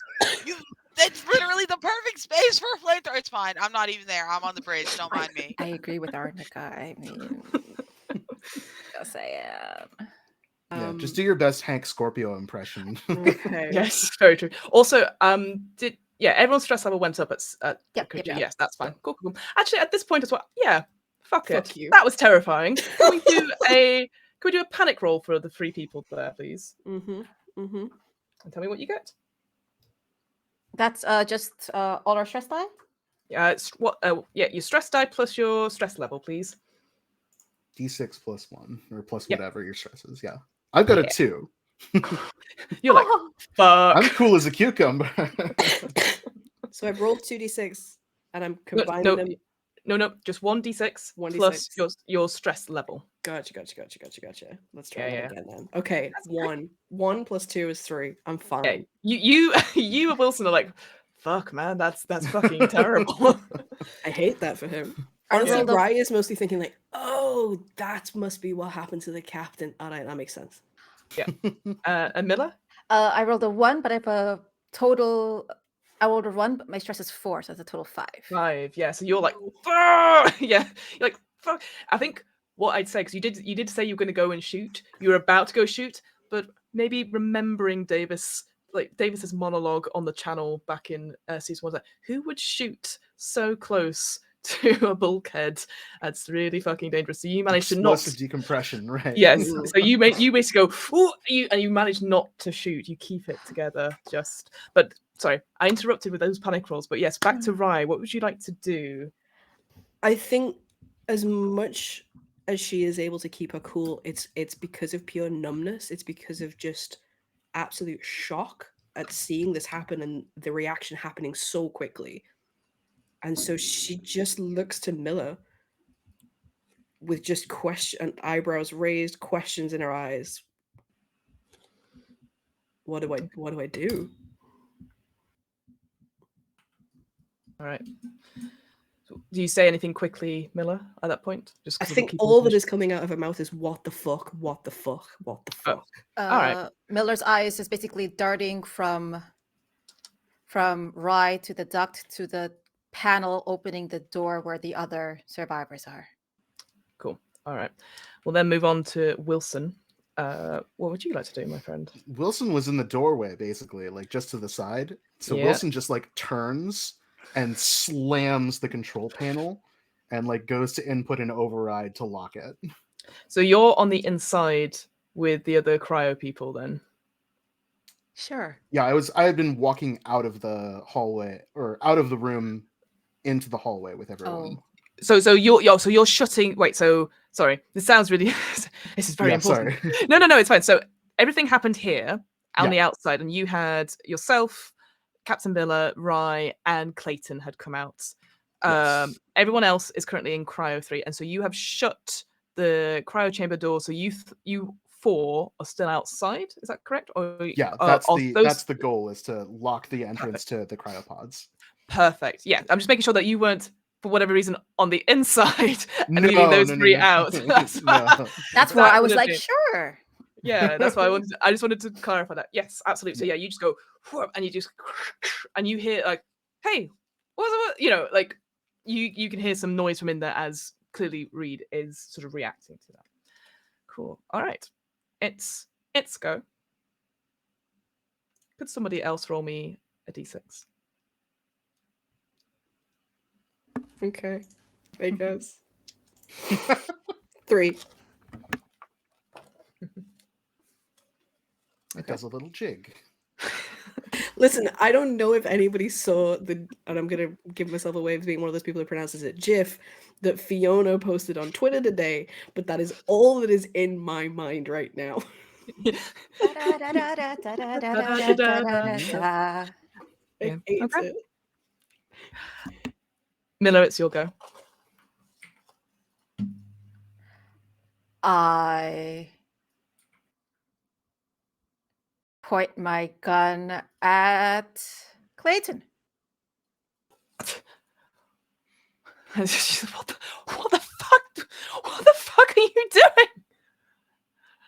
You can see that she is visibly like shocked and horror. Into quarantine. Now. Get to the nearest room with a lock and get in. You lead. She points Safety off. back. You lead. She looks to Wilson and goes, oh, would you mind? I'd rather be in there than be out here. Well, it's fucking loose. You didn't kill it. Wilson slowly shakes their head and goes, Clayton, you lied to me. And I'm very disappointed. I did not know. He said the inoculations would work. He said they would work. I don't understand. I'd like to trust you. I really would. Please, you But have right to now, understand. I need you to trust the captain. You This can't. is for your own safety. You're going to be isolated from everyone else too. That sounds nice, right? Nothing can get you. She just is bereft, like in shock. You can actually see there are splats of remains on her shoes from where this creature had exited. And she presumably, again, don't wish to necessitate Wilson, do you open the cryo door so that she can go back through? Because that would be the closest place to... That would be. However, Yeah, everyone else no. is in there. Yeah. I feel like as soon as we open the doors, they're just going to come rushing back out. Especially since one of them has a shotgun. Right. I'm leaving the door closed. Sure. Yeah. So you know, she will just be like, look, you lead. You know, she doesn't say. So you know, up on this level, there really isn't anywhere else that is locked lockable other than Mother. Mother. You know, further down on different levels there are other rooms, possibly, but this is the part you couldn't get into until now. Mm-hmm. Oh, damn it.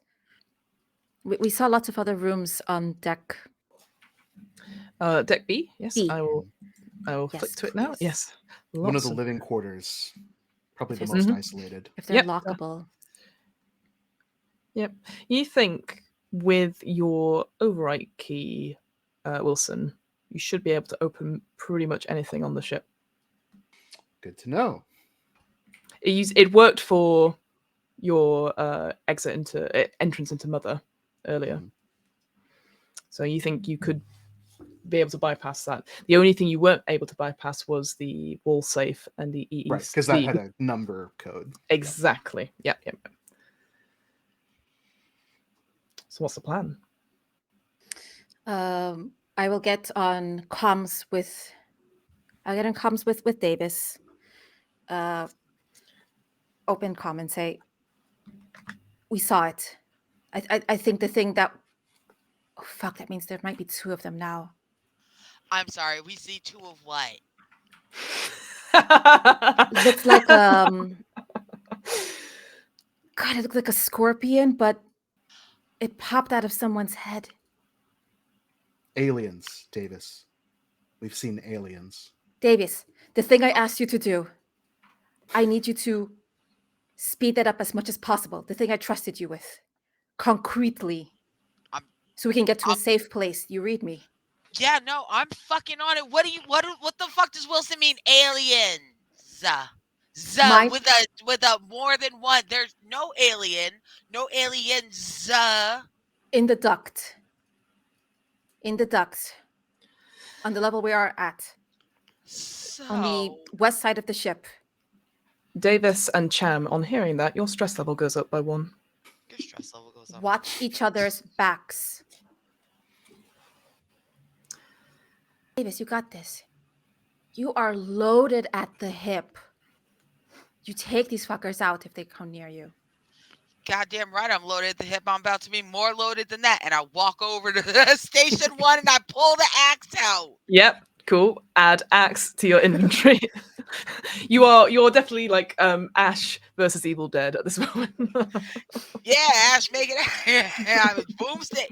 How many movies is Ash in? Use the tools at your disposal, Davis, to do what I entrusted you with ASAP. Cham, I'm going to ask you to make for me another wits observation check for me, please.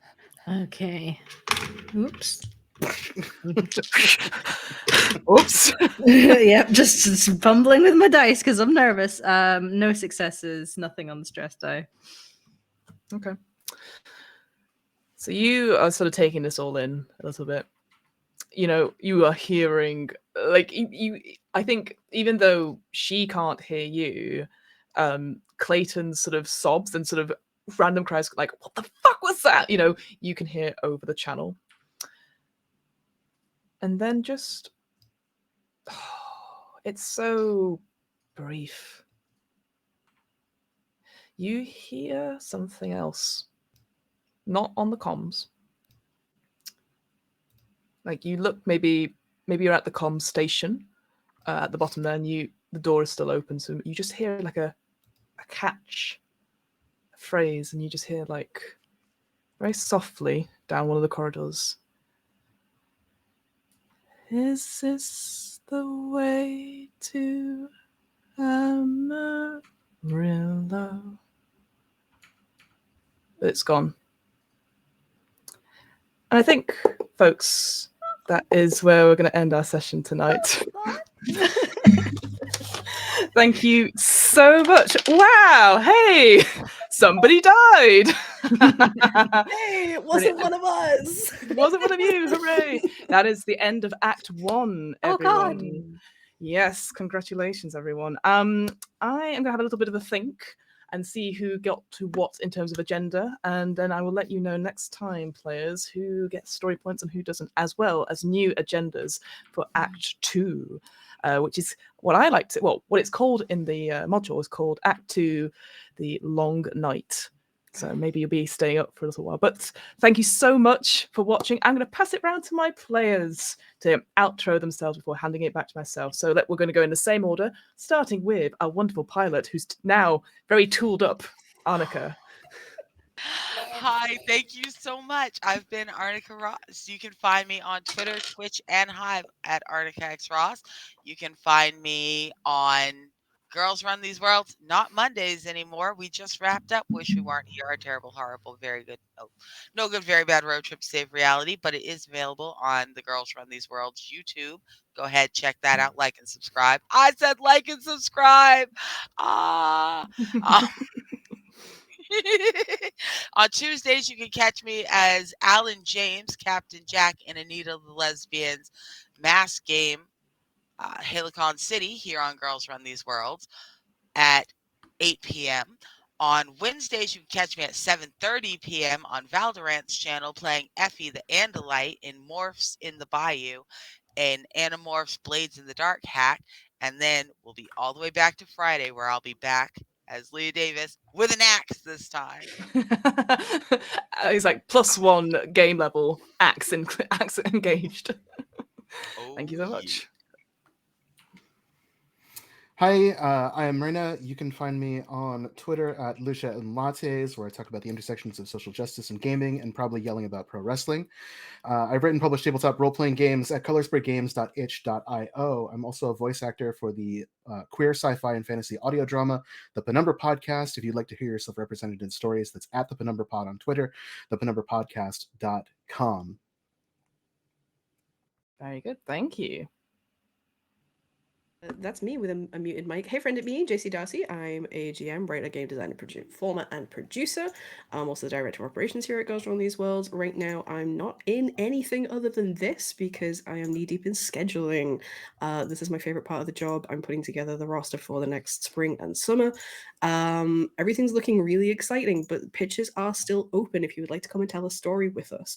We especially want some BIPOC voices for April. That is where I am lacking at the moment. So if you would like to come tell a story, have us do all the back end stuff, all the marketing, you just turn up like Fiona does and weave an incredible story and scare the shit out of people.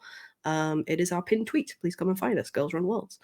That's enough out of me. I'm done. That's enough. Thank you. It's all just enough, isn't it? I just need to go and have a lie down. Enough. Thank you. Hello, I'm Maddie. You can find me on Twitter and Instagram at Maddie_abstract. And in my bio, there'll be a link to all the various things that I do. Most recently, tomorrow, I'm going to be recording for season 2 of the Veil campaign, which is part of the Realms of Peril and Glory podcast. It's a fully sound designed actual play podcast. And yeah, so if you want to catch up on season 1, that was the first campaign we ever did. I play Isadora Ravenwood, who is a half-dark elf necromancer who just wants to make friends and stop people being so scared of her skeleton friends. And so yeah, feel free to check that out at RealmsPod on Twitter as well. Fantastic, thank you. Hi, everyone. I think my name is Ida because I got everyone's name wrong so much throughout the evening. So who knows? But you can find me at a lot of places, particularly at my Twitter, where I mostly retweet what I am doing. And it got hella busy recently. Tomorrow at 7 p.m. GMT, we'll be playing Brinkwood at Balrog 1911. The vampires just sent out dragoons after us, and I had a Wolverine moment in a beautiful spray of their silver-laden blood. On Tuesday, you can find me at Horde of Tales, continuing our Eberron game, where my character is dead, but our amazing GM has created sort of mechanic for me to affect the characters from beyond, as I think we're hopefully trying to help my poor girl out. But apparently it might be a bit of therapy session as she's also going through like death. Thursdays, find me also at Girls Run These Worlds as we play Drama Llamas. And I am the super kind, effervescent, but maybe quick to cry Ileana Llama. That is a lot of fun. That is also at 8 p.m., at 7 p.m. GMT. And I want to plug one thing. I'm part of an amazing community called Roll for Good. And it's primarily an EU, UK community of people who want to roll for good. We organized charity stream events once or twice a year. And we have a big one coming up in May. That is going to be 27, 28 May. I am one of the team leads on the organizing committee. And I would love for more amazing talent from all around the world, frankly, but especially in the UK and EU to come and join our efforts. The community is going to be involved in things like deciding the theme of our charity, what charity we're ultimately going to pick as well. Everyone gets to vote in on that from our Discord. And you're going to hear about it first when we're opening up calls for GMs, for players. If you want to help out by modding on those 2 days, you want to produce on those 2 days, you want to provide help, for social media or creating art, we can use all of it all. We're a reflection of the amazing, wonderful, diverse international community that we are. I really urge you to check us out. We're at Roll for Good on Twitter. Brilliant. Thank you so much. Hi, everyone. I have really enjoyed this evening. My name is Fiona. I'm the host of What Am I Rolling? And I've been the game mother for this Alien game. And as always, I like to recommend so I like to end with a recommendation of other RPGs just because I get to play a lot of them. I get to run a lot of them both on my podcast, but also get to do stuff like this. And I just thought, you know what, if stuff like this, if one other person just goes, I want to try that and I want to run that, then that's me made. Like, I don't care about anything else. So one game I would like to recommend, if you like RPGs with flawed characters who get dragged into a treacherous fantasy world made from their own fears, doubts, and desires, well, have I got the RPG for you? I'm going to recommend Die, the role-playing game. It's based on comic book series by Kieran Gillen and Stephanie Hans. And it is being published by Rowan Rook and Descartes, which is a UK gaming company run by Grant Howard, who I'm sure lots of people in the RPG community will have at least played one of his one-shots. I'm actually in the process of prepping a one-shot of Die, and essentially it's part LARP, part mechanics. There's a whole ritual where everyone gets their special sort of dice. Again, if you've read the comments, that will make a lot more sense to you. And it's so good.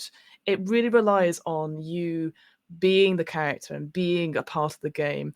And it doesn't have to be a high fantasy game or of D&D or anything like that. It could be any kind of game you want. And I actually got a real lucky opportunity to interview Kieran for my podcast, and it was just so lovely to talk to somebody who just gets it and just loved talking about games for an hour. And talking about comics and stuff. So I highly recommend checking out Die. You can get the pre-order for the physical books, but the PDF is available on Rowan Rook and Descartes. And yeah, just check it out. I keep thinking about it, which is always a good sign. I'm going to end now with some channel announcements, although annoyingly, my wonderful cast have already done quite a few of them, but it's okay. I'm not upset. Kill them next time. The Creator app is always open. What? Oh no! I'll get out the dancing alien. Please God, no. The true horror. The Creator app is always open. If you have a story you'd like to tell, we at Girls Run These Worlds will tell that story. Like, do what I did, go, I want to run Alien and scare people. They will do that as well. It's in the pinned tweet, so please go check that out and recommend it to other people as well. If they've got an idea but they're not so sure, give us recommendations. Encourage them to do it, because the more people we get telling their stories, the more people will see it and be like, I want to tell a story. And we help each other up and we lift each other up, and that's the most important thing. If you want to ensure women and femme-centric content like this is continued to be made, and the women and femmes who put in the work are fairly paid, why don't you follow us on Twitch and Twitter, throw us a subscription, renew your Prime sub, whatever that means. Again, I'm a very old lady, I don't understand these things, and drop us a couple of bucks onto our Ko-Fi. And it's not always pronounced coffee, isn't it? I saw that on... Is it? Oh, okay. Well, there you go. This is, again, GIF, coffee, Ko-Fi. I don't know. But it all goes to this incredible cast, all girls and the entire team that helps us get here. And that's it. I know we've got other shows coming up. We've got the finale of the Contour on Sunday. It's going to be really exciting. They all look so beautiful. Why can't I look that beautiful? But please go check it out. Please stick around and enjoy these VODs. I'm going to hand over to Darcy. Darcy, are we raiding into someone again? Yes. It's an old lady thing. Who are we raiding into? We're going to raid into our friend Taylor over at Roll for Felicity. It's her birthday, and she is streaming. She's trying to raise funds to get a new computer so she can do more incredible content. She is one of the funniest, nicest people in our community. So please stick around, go and throw her some support, and say hi and be nice. Please wish her a happy birthday, and don't talk about dancing aliens. I don't know why. Just don't talk about it. But happy birthday to Taylor, and we will wave awkwardly at the screen until we go off. But thank you so much, and we'll see you next Friday. Thank you. Bye-bye.